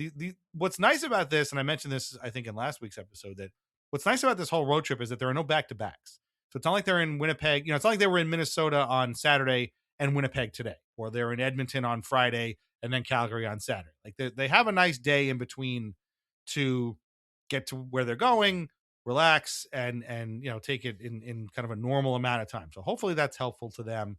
This team has been pretty good on the road, so I don't know why I'm too nervous about it. But these we've talked for years and years about how these Western Conference road trips can be real minefields. So, but I think they know that. So we'll see. But these ought to be good. It's not too late right now. 9:00 start isn't that late, so we don't have to get to this. It's a good warm up for next week when the games both start at 10:00 against Vancouver and Seattle, which is also good timing and scheduling as well. So so Winnipeg Tuesday at 8, Edmonton Thursday at 9, and then Calgary Saturday at 3. So if you're out doing something on Saturday, make sure you're back in time to watch the Islanders game. Okay, that pretty much ends our Islanders section of this show. We're going to talk a lot about teams that aren't the Islanders now. I'll give you the choice. We got some Devils stuff, we got some Rangers stuff, and we got our first ever Master Sens Theater. How would you like to play this? Where do you want us to go right now first in that group? You know what? Let's do it this way. I think we should start. Let's just get the Devils out of the way, because and then we'll get into the Sens, and we can save the Rangers for the end. Okay. Because I feel like the Sens is like the meat of the sandwich. That's the main course. This is the appetizer part. Right. I can't wait to get into that. Yeah, I don't think we have that much to say about the Devils. Obviously, we're going back to the 9-0 win, and here's my only thing: this game has been dissected to death. Everybody assumed that the Devils were going to fire a bunch of people after it was over. They didn't do that. In fact, they are still humming along, or at least playing with the same group. They scratched Dougie Hamilton today, which is kind of crazy. Hamilton's agent is like, well, they're exploring a trade. Let me just throw this out there, because I talked with some friends about, I wouldn't mind taking Dougie Hamilton on the Islanders. This dude is owed $11 million this year and next year. So no thanks. $11 million. That's a lot. It's a signing bonus plus his contract. So no thanks. I'm good there. He's also been complete ass this season, which I did not realize. But here's the only thing I want to say about the Devils. Their season hasn't gone the way they expected it to. I totally get that. A lot of this is being attributed to them not acquiring Quinn Hughes to play with his brothers. And, people were kind of expecting things. It didn't go that way. So they're kind of like, in a state of flux right now. All I'm going to say is this. If this team is struggling because they did not move heaven and earth to acquire Quinn Hughes, who's obviously a really, really good player. But still, if that's the number one reason why this team is playing this way, then that is some of this fucking softest shit I've ever heard in my entire life. Like, that can't possibly be the reason, right? I really hope it's not, for the Devil's sake, because that is some soft shit. Like, you're gonna be like all pouty because you didn't acquire a guy whose brothers are playing for your team. Like, what the hell is that? Like, there are 20 other guys here who are playing. So what? They didn't acquire your brother? Like, I'm sorry. What the hell? Like, why don't you keep on? That doesn't mean you just stop playing. You put your pants on, you go to work. Like, I don't know. It's I don't want to go too far into this because I don't know how true that is, but people keep talking about it, which makes me think that's a real thing. And that is soft as hell. I don't know. I mean, what do you think of this? Like, you've heard the same things I have. That's like, they're kind of busted up about this whole thing. Well, yeah. And there's a few things to get to there, right?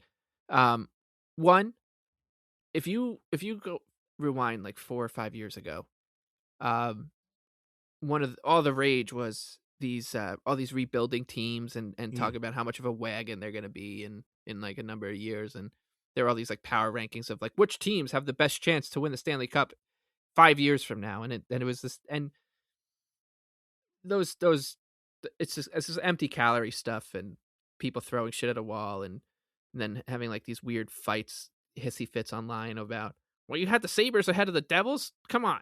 And the Devils were always at the top of these lists. Like, everyone just always assumed that the Devils they'd made some tidy pieces of business, some shrewd draft choices, all the Mad Libs that you get from the professional liars. And Tom Fitzgerald was always aggressive and calling on everything, and traded for Timo Meier and traded for Jacob Markstrom, and the Devils are serious. Like, this is the year they need to take that next step. And all of this has led to them winning one very important playoff series, might I add, against the Rangers, having then like a terrible Murphy's Law season 2 years ago. Then they got absolutely stomped by the Hurricanes last year in round one because the common denominator here is that Jack Hughes just always gets hurt and just like disappears for like 30 games a season. And every year everyone's like, oh, this is the year that the Devils take the next step.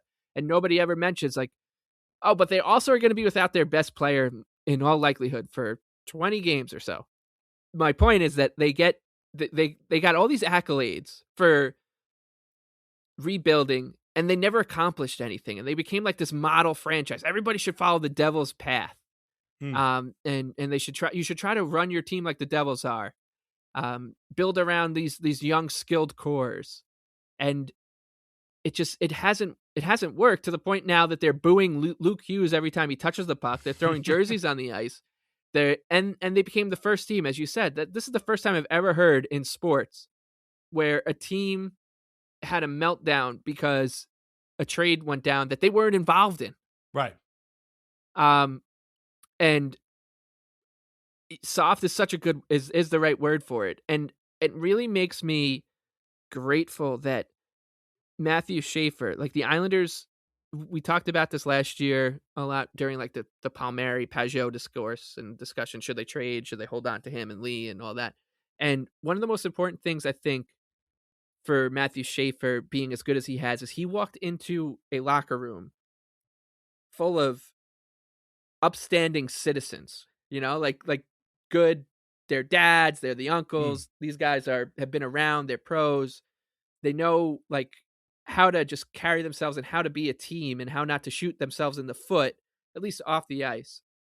And when you think about young players coming in, like Connor Bedard walks into a shit show tear down in Chicago, and there's been a number of situations where these generational talents just walk into those kind of situations, and they end up getting frustrated. Jack Eichel in Buffalo, and it just it ends up blowing up because there's no like to use that word again, culture. There's like no culture in the room, and I feel like the Devils are such a perfect example of why that stuff, which we definitely poo-pooed a long time ago, and have been converted into believing that this stuff really matters when you're talking about a hockey team and 82 game seasons and all that. And like the Devils culture you can just see it. Like these guys they just get pushed around.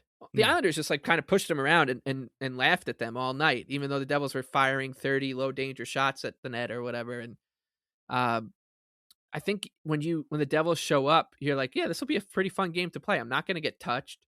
They're going to buzz around the ice. We'll buzz around the ice, and we'll hope that we come out on top and there's not going to be much danger in it as long as you're not like goofing off at a steak dinner and Jack Hughes has a knife in his hand or something. That's when it gets dangerous with the Devils, but only to them. But and what's to my final point here, I don't know if any of this has been coherent, but my final point here is that the other thing too, that like the Devils were the Devils like this model franchise, but the Hughes brothers were, boy, is the NHL lucky to have the Hughes brothers. You want to talk about a marketer's dream? These three guys, full of personality, great players, superstars, and they're going to do so much for the NHL and going forward. And what they've turned into is like one of them had a hissy fit out of Vancouver because he wanted to play with his brothers, and then was called out everybody for not trading him for him, was it sacking up like Bill Guerin did? And it was basically shade at the Devils. Like, why couldn't you have traded better, made a better trade package so I could play with my brothers? And the other two now are leading a team where everybody knows they're pissed that they didn't trade for their brother. And everyone's like, well, they're just going to reunite in Minnesota now. Those two guys are going to go to Minnesota. And I'm like, yeah, that's what you want to market your sport around. Right. These three brothers who are like, I need to play only with these guys. And it's like planes, trains, and automobiles to get to one another. So man, the enemy of your enemy is your friend. So I never really feel too much ill will towards the Devils. Right. But right now, like it's just like annoying. They're like a spoiled brat of the NHL, like that's what it feels like right now. No, I 100% agree with you. And I was coming up with the analogy that I think the reason that people assume that the brothers all want to play on the same team together is because it's pretty obvious that each one has his head shoved up another one's ass. So it's created this sort of like hockey Ouroboros of just the most annoying, petulant, kind of bratty behavior that we all have to placate and kind of like, humor while, as if this affects us. Like, I don't care that Luke Hughes keeps getting booed. I don't care that Jack keeps getting hurt. Like, these guys haven't accomplished jack shit. Like, I really, even, I mean, Quinn won a Norris Trophy. That's great. But like, he's making the Wild very good. I've said it before. I don't believe in the Minnesota Wild, and I never will until they prove something. Like, I still think that team is going to lose in the first round. Like, so the Hughes boys, if you like, as a marketer's dream, I don't know, because to me, they all look like zombies. Like, I just don't know that much like Austin Matthews and the late Larry Brooks had this line. People keep telling me this guy has charisma, and I don't understand it. Like, I just don't see it from these guys. They're great players. Maybe not Luke. I don't know. But like these guys, it's so irritating, this whole entire episode. And again, I'm going to get back to what I said before. If your team can't get out of a slump or goes into a slump because they didn't trade for some guy on the team's brother, if I'm one of the other 20 Devils, I take Jack and Luke and I shove them in a locker. Like, I just, this is like, we got jobs to do, man. Like, we can't be doing this. Go to work, do the work. I don't understand. Why are we going to, we're going to cry about this? No, I'm sorry. We got games to win. So, it's easier to win games when your goalie shows up, which of course didn't happen earlier this week, but it's really something else. And that's the other thing too. And I don't want to go too far on this something because we do have to get to the Sens and the Rangers, but, one thing that's bothered me is when people decide when a rebuild is over. And in case you're wondering how things are going for the Anaheim Ducks and the tough negotiator, Pat Verbeek, their general manager, they came out of the gates hot. They were the talk of the league. They were going to do it. They had all this young talent. Right now, they have 45 points and are 3 points out of the final wildcard spot in the West. They've got Chicago, Nashville, and Utah between them and LA, who are in the bottom. Again, to repeat, Chicago, Nashville, and Utah are between the Ducks, right? So they have fallen apart. They're 21-3, and that entire great start has completely been washed away. But you're not going to hear about that because we spent 3 months talking about how great they were. So the same with the Habs. The Habs get that too. Wow, the rebuild is over. Isn't this great? Look at how good they are. They've got one more point than the Islanders. Like they're in third place in their division. They're having a good season. Don't get me wrong. They're a fun team to watch. They're having a good season. No disrespect, but like, are they really? Is the rebuild over? Because it looks like to me they're still a very small, very fast team that's probably going to lose in the first round of the playoffs. Like they're much like the Islanders. They are very dependent on their goalie to win you games. But the Islanders have Ilya Sorokin, and they have Sam Montembeault, Jacob Dobesh, and the other guy, Jacob Fallon. Maybe one of those guys shows up and is as good as Sorokin. I don't know, but like, to me, the way the people and the Devils were one of those too. No, this team is ready to go. Their rebuild is over. Look at what they're going to do now. What are they doing? They're also 6 points out of the playoffs right now. Like they're so I don't know who decides when a rebuild is over. To me, the rebuild is over when you've won the cup.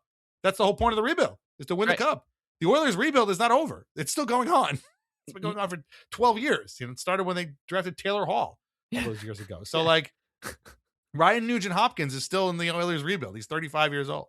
So I don't know. But when is a rebuild over? Again, I just assume it's the Islanders. John Tavares rebuild failed. They never won a cup. They got to the second round one time. That's a failed rebuild. What can I tell you? So I don't know. And now you mentioned before, we were talking before, the Canucks are trying a hybrid rebuild. Yeah. Okay. Sure. Yeah. That's a real thing. As you said, and it's so, I just wish I could scream this from the mountaintops, and because I hate all these terminologies. Yeah. Retool, rebuild, hybrid rebuild, retool on the fly. They're trying to rebuild while they retool, but also their contention window. Right. As you said, hey, how about we just try to get better? Yeah. That's what your job is. They're just they're rebuilding, they're retooling. No, they're just acting like a professional hockey team. They're trying to get better. They're trying to win the next game. They're trying to trade for players to make their team better. It doesn't have to have a label on it. Lou Lamoriello had it. He's like, all these words are new words. Back when I was in charge, we never had anything called a rebuild or a retool. You just went to Russia and kidnapped a few guys. And I don't know.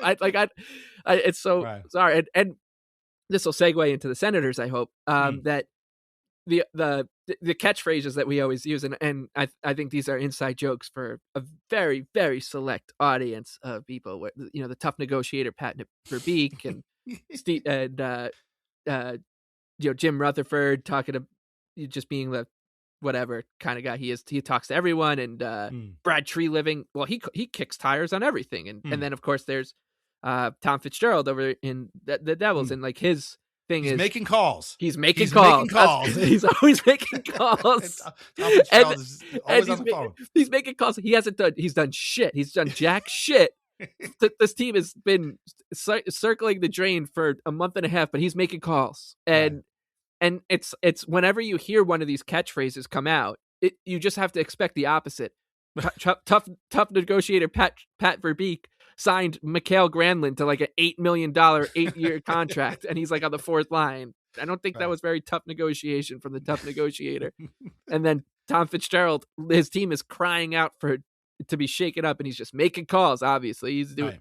And then of course you got the Rangers are adopting this ruthless, no BS attitude.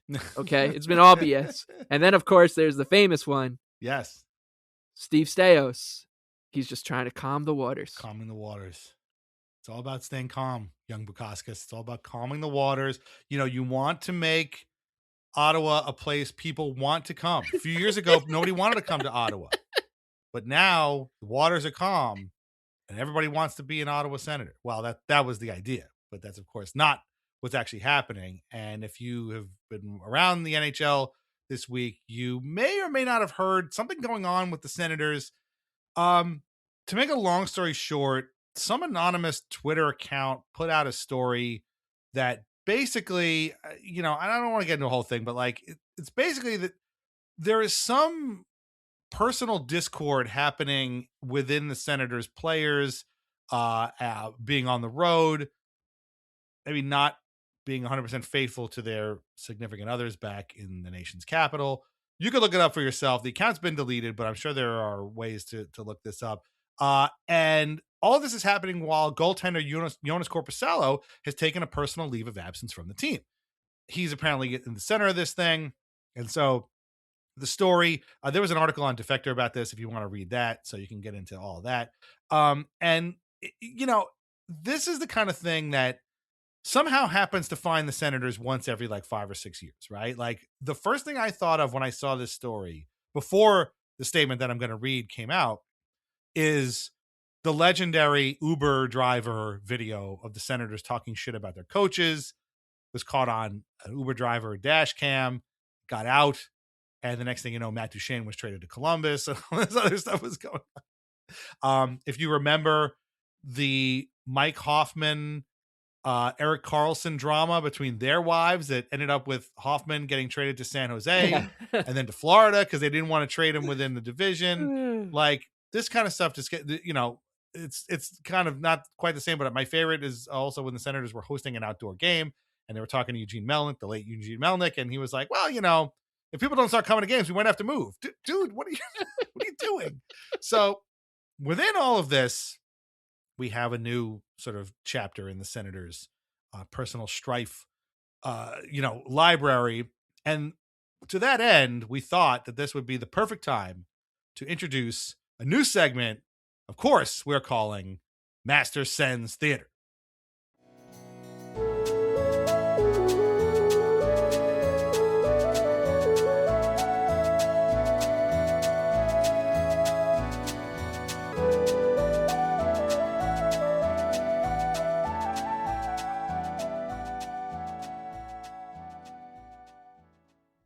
So, Mike, first of all, before we read our entry into the first ever Master Sens Theater, what did you make of this whole thing? It was going around. They talked about it on Saturday headlines on Hockey Night in Canada. So you can check that out at Sportsnet in the video. They get very vague, and Ron McLean is sort of pointing at the camera and shaking his finger the whole time. But I don't know. To me, it's funny. But then again, I'm not a Senators fan. Yeah.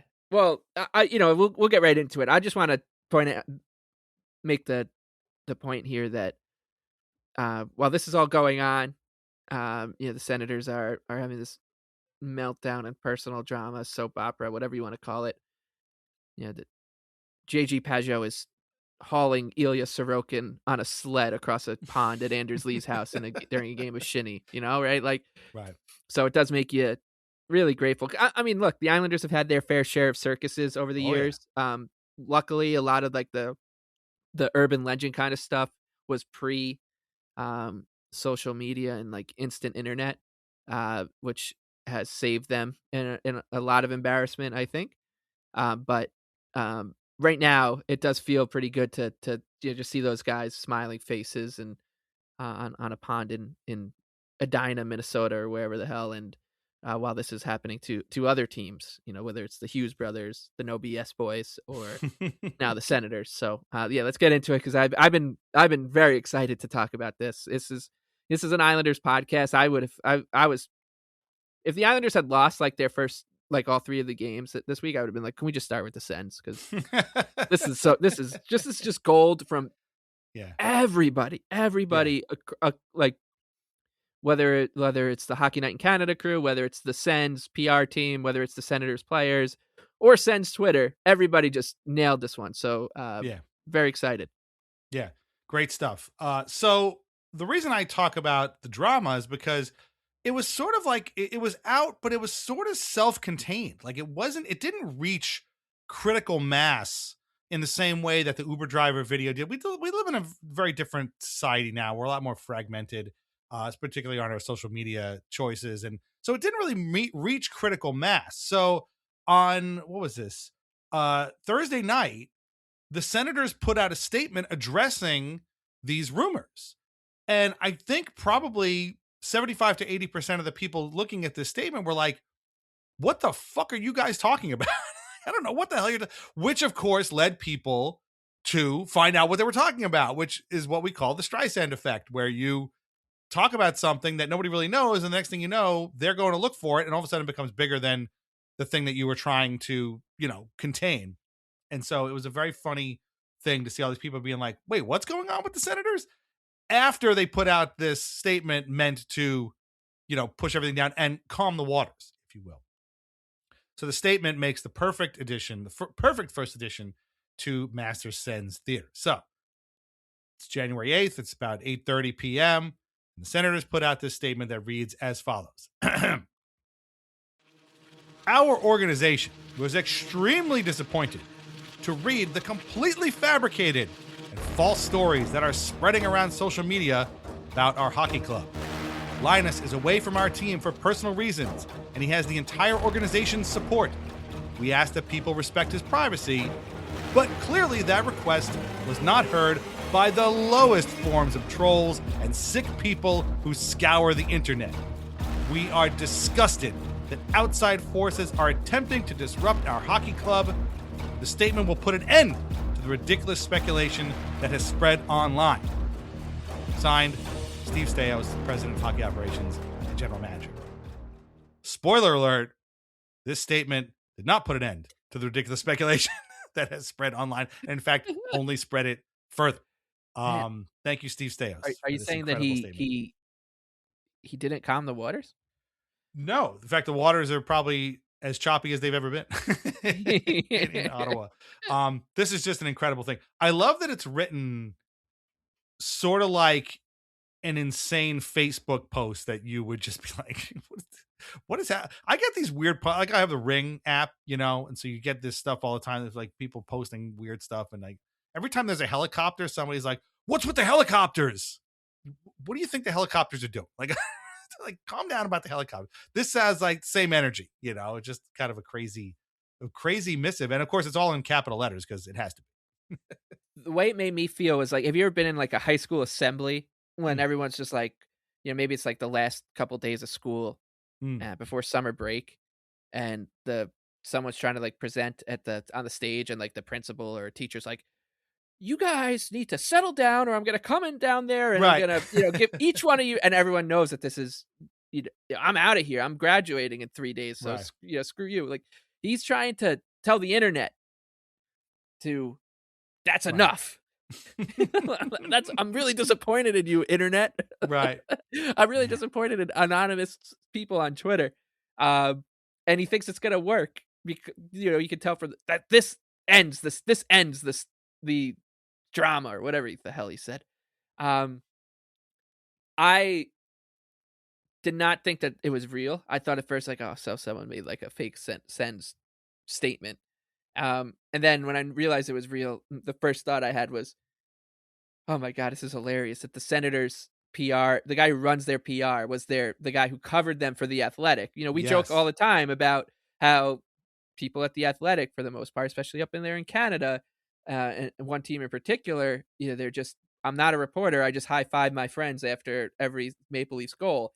Well, the Senators actually hired their beat writer from The Athletic to run their communications department. So my first thought was with Ian Mendez who left The Athletic to put out statements like this. And then I kind of felt bad for the players because like, this is just going to make it worse. Yeah. And then I was like, I'm very excited to see how this gets covered. Because when a team releases a statement, everybody makes picks it apart. I mean, half of Real Kipper and Boren every episode is parsing through the absolutely milquetoast post game or post practice quotes from Craig Berube. So this is what they do in Canada: is that they Zapruder film anything that a team releases and essentially give it a grade A through F. So we get to Hockey Night in Canada, and my goodness, was so excited for Saturday headlines because I knew they were going to start with this. And of course, Ron's like, I give them so much credit. Like, this is a terrible thing that's going on out there, and shame on you. You know, as you said, he's wagging his finger at everyone. Shame on you, as if that's, you know, whoever wrote this post on Twitter is sitting on his sofa or her sofa, and you know, wherever, Kitchener, Ontario, being like, I'm sorry, Ron. You know, I do owe you an apology, and I owe everyone an apology. And then, Elliot Friedman, I've made Ron McLean mad. Oh yeah, no! I can't believe it. Right.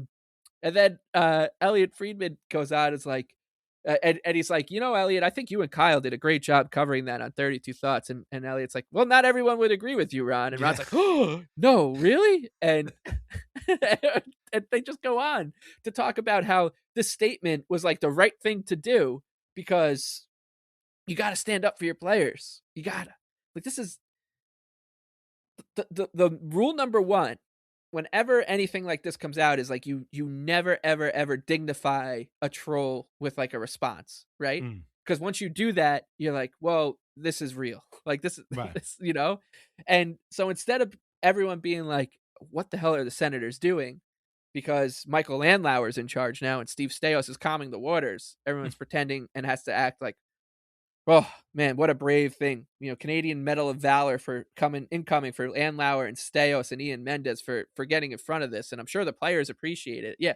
I'm sure that Thomas Chabot is sitting there like, man, thank God Staios, you know, came and, you know, really doused gasoline on this fire. So now it's just going to continue to follow us for the next month and a half until the Olympics. Right. It's, as I said before, it's almost the talent of the hockey media, especially the people with the biggest microphones, to say the exact opposite of what's going on and try to pass it off as if it's true, and as if it is reality is it's mind blowing, honestly, because this is about as poorly handled as I could imagine anything. Can you imagine, like, if the New York Yankees, like, if someone was like, you know, Aaron Judge strikes out 3 times in a playoff game, and someone's like, yeah, Aaron Judge is, you know, is actually a KGB spy, and then the New York Yankees are like, this rumor about Aaron Judge being a KGB spy is outlandish, and that's it. It's enough out of the internet already. Everyone would be like, what the hell's wrong with the Yankees? You know, like, this is that's the last thing you ever do. Like, that was just some random person on the internet who tweeted that out. Right. The account apparently had just been made like the week earlier. So it was like one of those, again, Twitter is famous for this. These just anonymous accounts that just post stuff. And, you know, did it seem plausible at the time? Sure. But did it also seem like a telenovela? Yeah, also true.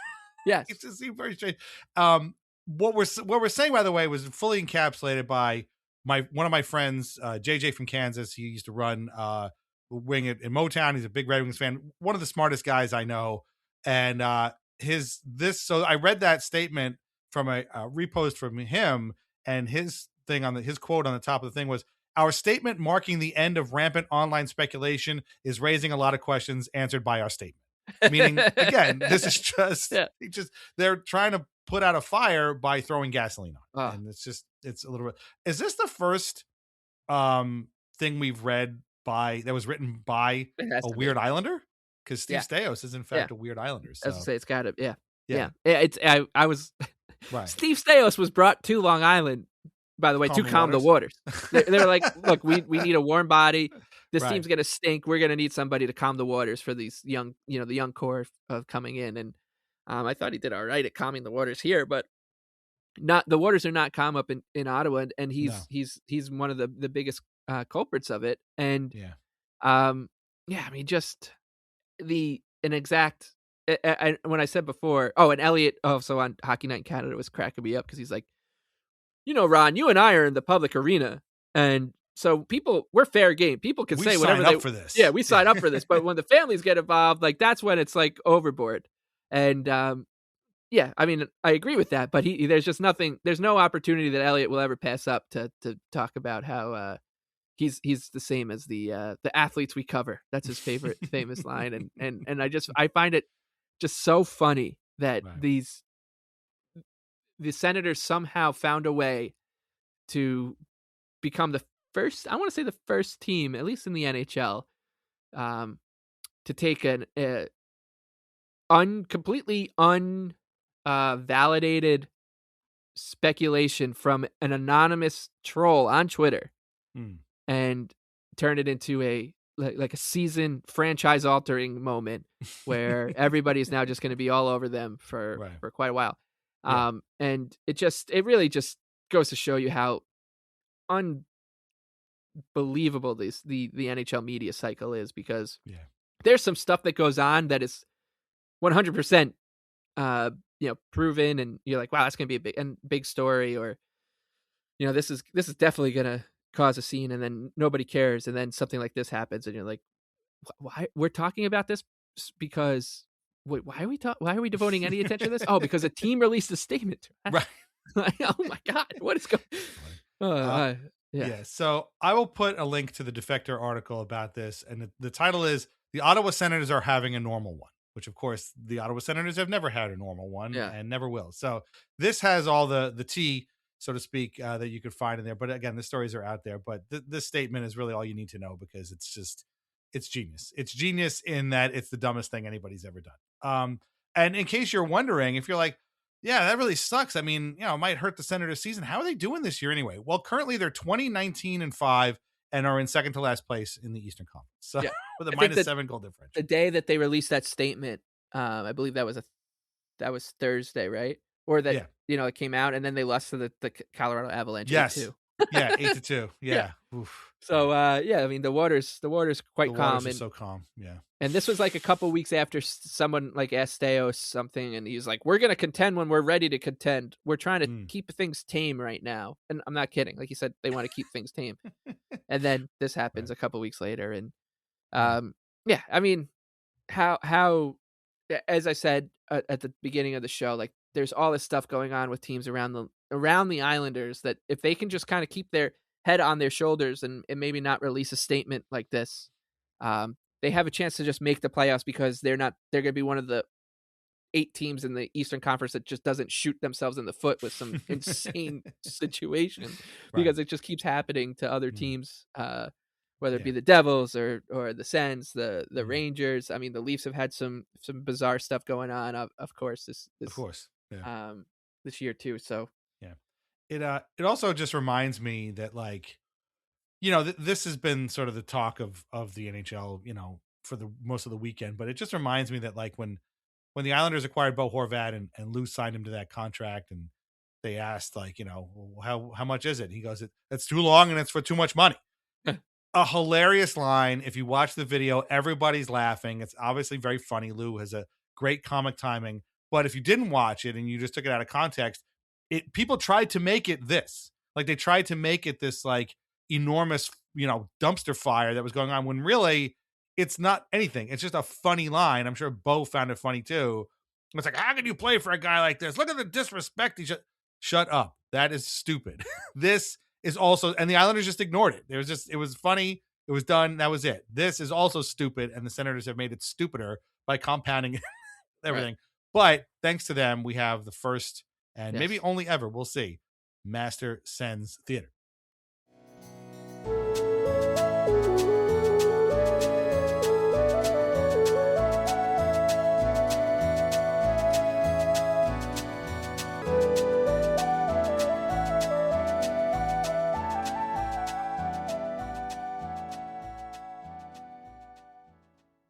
Okay.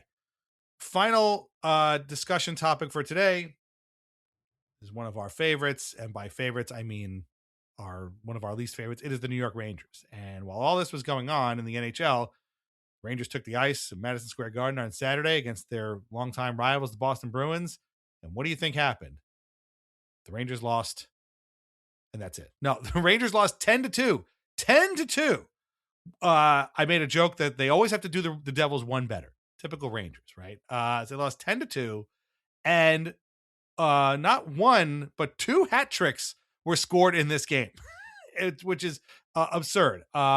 It was Pavel Zacha and the guy who scored the goal against the Islanders. I'm going to butcher his name. I don't want to say it. I'm sorry. But it was something. It was really something. And it just kept getting worse and worse as the game went on.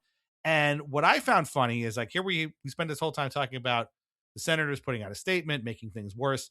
I wanted to do a Ranger Peace Theater. Team lost 10-2. Gotta be their season is sinking. The no BS boys are wallowing and swimming in BS all season long. There's gotta be some Ranger Peace Theater stuff to talk about for this game, right? No. I looked everywhere. I couldn't find even James Dolan's interview on WFAN. I didn't think I could make funny in the way that the Senators thing was funny. So it just didn't work. To me, the funniest thing about this is not the presence of something, but the absence of something. Because I went to the Rangers website and I wanted to hear what they, had to say. Maybe we can use something from JT Miller that we used last time for the last Ranger Peace Theater.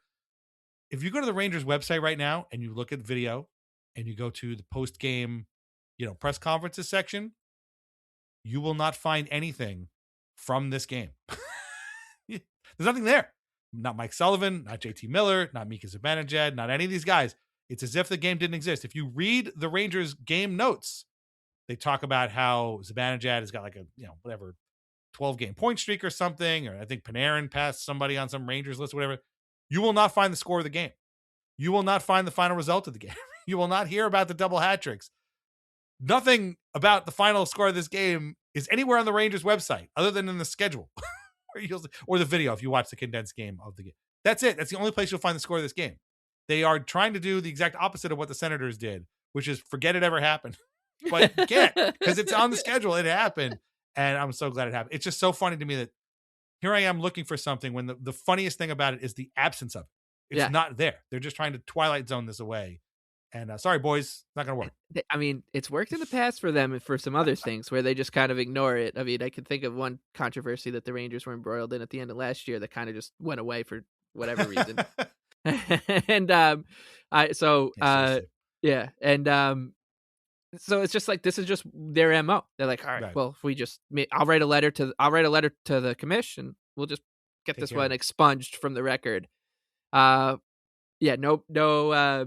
Igor Shesterkin got hurt, so it was Jonathan Quick, and there was all these stories about how the Rangers will be fine without Shesterkin, and like Adam Fox is quote unquote like he's hurt, but there's rumors that he's just like upset that he's not on the Olympic team, right? Which is great. Yeah. That's definitely not BS. Don't put in the papers that that's BS, because it's not. That's realness right there. And they lose 10-2. And my favorite nugget about this game isn't that they gave up 2 hat tricks. It's that Fraser Minton was 1 goal away from making it 3. Right. Zaka Kuznetsov or whatever, the guy who scores against the Islanders, and Minton. That would have been great. The Bruins actually did a favor for the Islanders again on Sunday too by beating the Penguins 1-0. So yeah, I mean this was just a week where, as an Islander fan, you're watching. You kind of feel like you are in an ivory tower in a little bit. Like you're watching the Rangers lose 10-2. You just beat the Devils 9-0. The Hughes brothers are having a tantrum. Luke Hughes is getting booed by his own fan base. 4 or 5 months lost twice. Sorry, the Penguins lost twice this week. Yes, the Penguins 2-1 Calgary, and then like you said, 1-0 today to the Bruins. So yes, that is fantastic. And breaking news again, twice this episode: the Predators beat the Capitals in regulation tonight, 3-2. Also. So it's great results. Charmed week for the Islanders, and not just on the ice, but just like off it, like looking around. And the Islanders used to be caught up in so much weird bullshit of their own making, and now as we said, like they're just out there on the pond having some hot chocolate, sharing a few laughs while these other teams in the NHL are falling apart. And once again, these are situations of their own making, right? The Senators put out that statement. The Rangers, 18 months ago or whatever it is from now, just decided to completely mutiny themselves. Like a reverse mutiny, where when the GM mutinies against the players, is that a reverse mutiny? I don't know. I don't really know how to put it. But it's still a mutiny because they were mutinying against him. Basically, he's the captain. They're trying to. It's very whatever the hell happened there. There was some, and now we got this Devil situation, which the one thing we didn't mention about Luke Hughes was he was signed to a big contract extension this year. And everybody was like, that is genius from the Devils to lock him up and get his like prime years, pre-UFA years, whatever. And the only person who was like, I don't know about that one. He's not played that many games. He hasn't done anything yet, was Nick Kyprios, of course, who's right about everything. And he was like, and everyone was making fun of him on Kipper and Bourne for making fun of that extension. And now it looks dangerous, to say the least, for them. So, yeah, I mean, the Islanders are just kind of Islandering along, and that's been really nice in these really choppy waters. The Islanders are the ones who are calming things, and yeah, that's not a place that we've been in much in our lifetime. So, yeah, I'm. It's hard to think of a week like this, where not just that our rivals are falling off by the wayside, but the manner in which they're doing it is just so bizarre, and the way that the media behaved was also just crazy. I mean, we're spending a lot of time here on the show talking about teams that aren't the Islanders. We're not even talking about the team that we always talk about when we're talking about a team that's not the Islanders.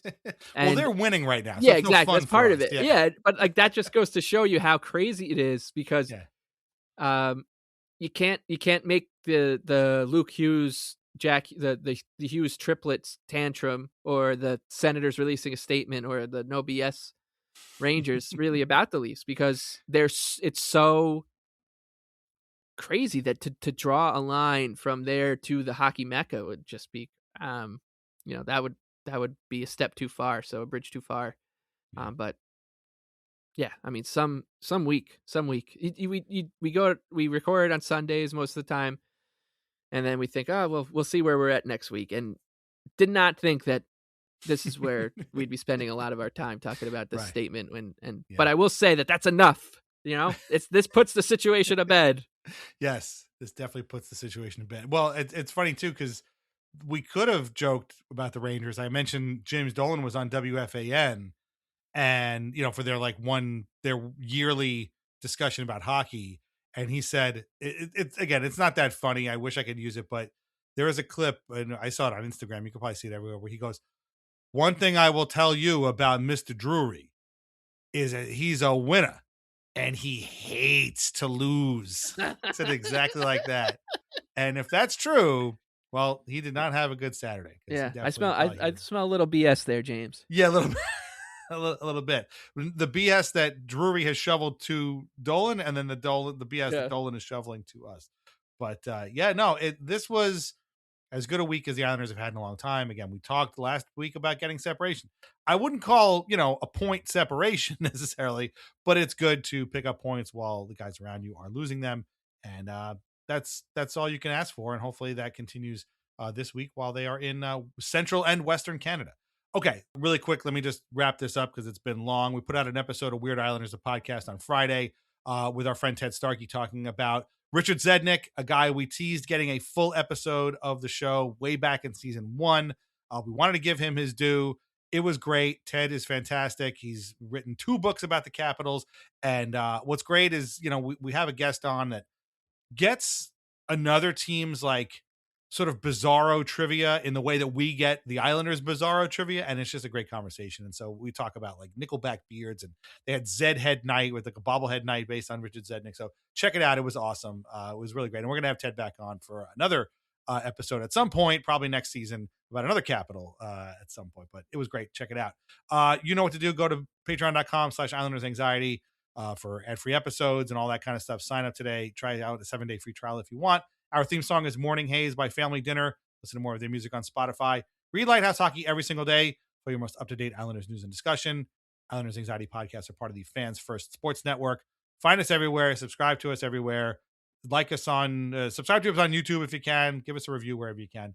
Shop VintageIceHockey.com. Try wines from the Pinot Project, which are now an official partner of the Islanders and UBS Arena. Congratulations to the Pinot Project, Skurnik Wines. Great stuff. I'm not kidding. I would not tell you to buy wines from the Pinot Project if it was not good wine. So if you are of age, try some Pinot Project wine wherever you can get it, because it is great. And they are official partners now of the team and the arena, which is awesome.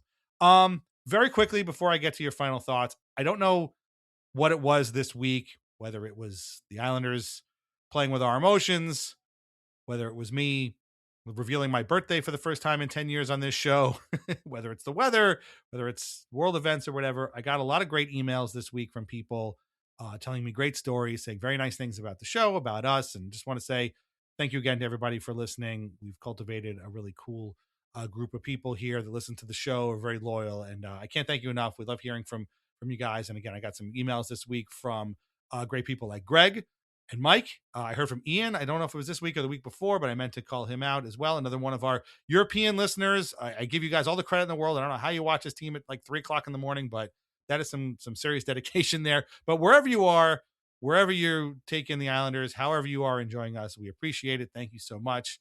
And that's about it. Thanks for your support and your great stories. It's really awesome. We really and thanks you to, of course, all of our patrons who are extremely cool to hang out with, and it's just great. I felt so full this week. I sent you a cool email, a couple of messages I got from people, and it just makes me feel very full to know that we're reaching people and they can come talk to us, and it's great. Yeah, they want to come and they want to hear about waters being calmed and tough negotiators and no BS and guys making calls.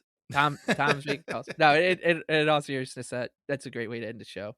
Because yeah, it does. It is always nice to hear. And or run into people, reviews, all that kind of stuff. It makes you feel. I don't know. I shared one of the notes you sent with my wife, and she's like, "Wow, I didn't really know that the show had that much of an impact." And and I was like, "Yeah, I know, me neither." But it doesn't make sense, but it Right. does in a way, and it's truly appreciated. And yeah, you said it makes you feel full, or however you want to put it, and definitely makes you love doing the show. I love doing the show, but do it a little bit more each time you hear something like that, because you know that what you're doing is putting a smile or smirk or a chuckle on someone's face when they hear you talking about Steve Stais calming the waters at 10:30 on a Sunday or whatever.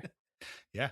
So yeah, thanks everybody for listening. We'll be back next week to go over the Islanders games this week. And yeah, we hope that you've enjoyed this. And this has been your 2-hour daily dose of Islanders something, I guess. I don't know. A weekly dose, I shouldn't say daily dose. But anyway, we'll talk to you next week. Same bad time, same bad channel. Okay? Take care. We'll talk to you then. Bye-bye.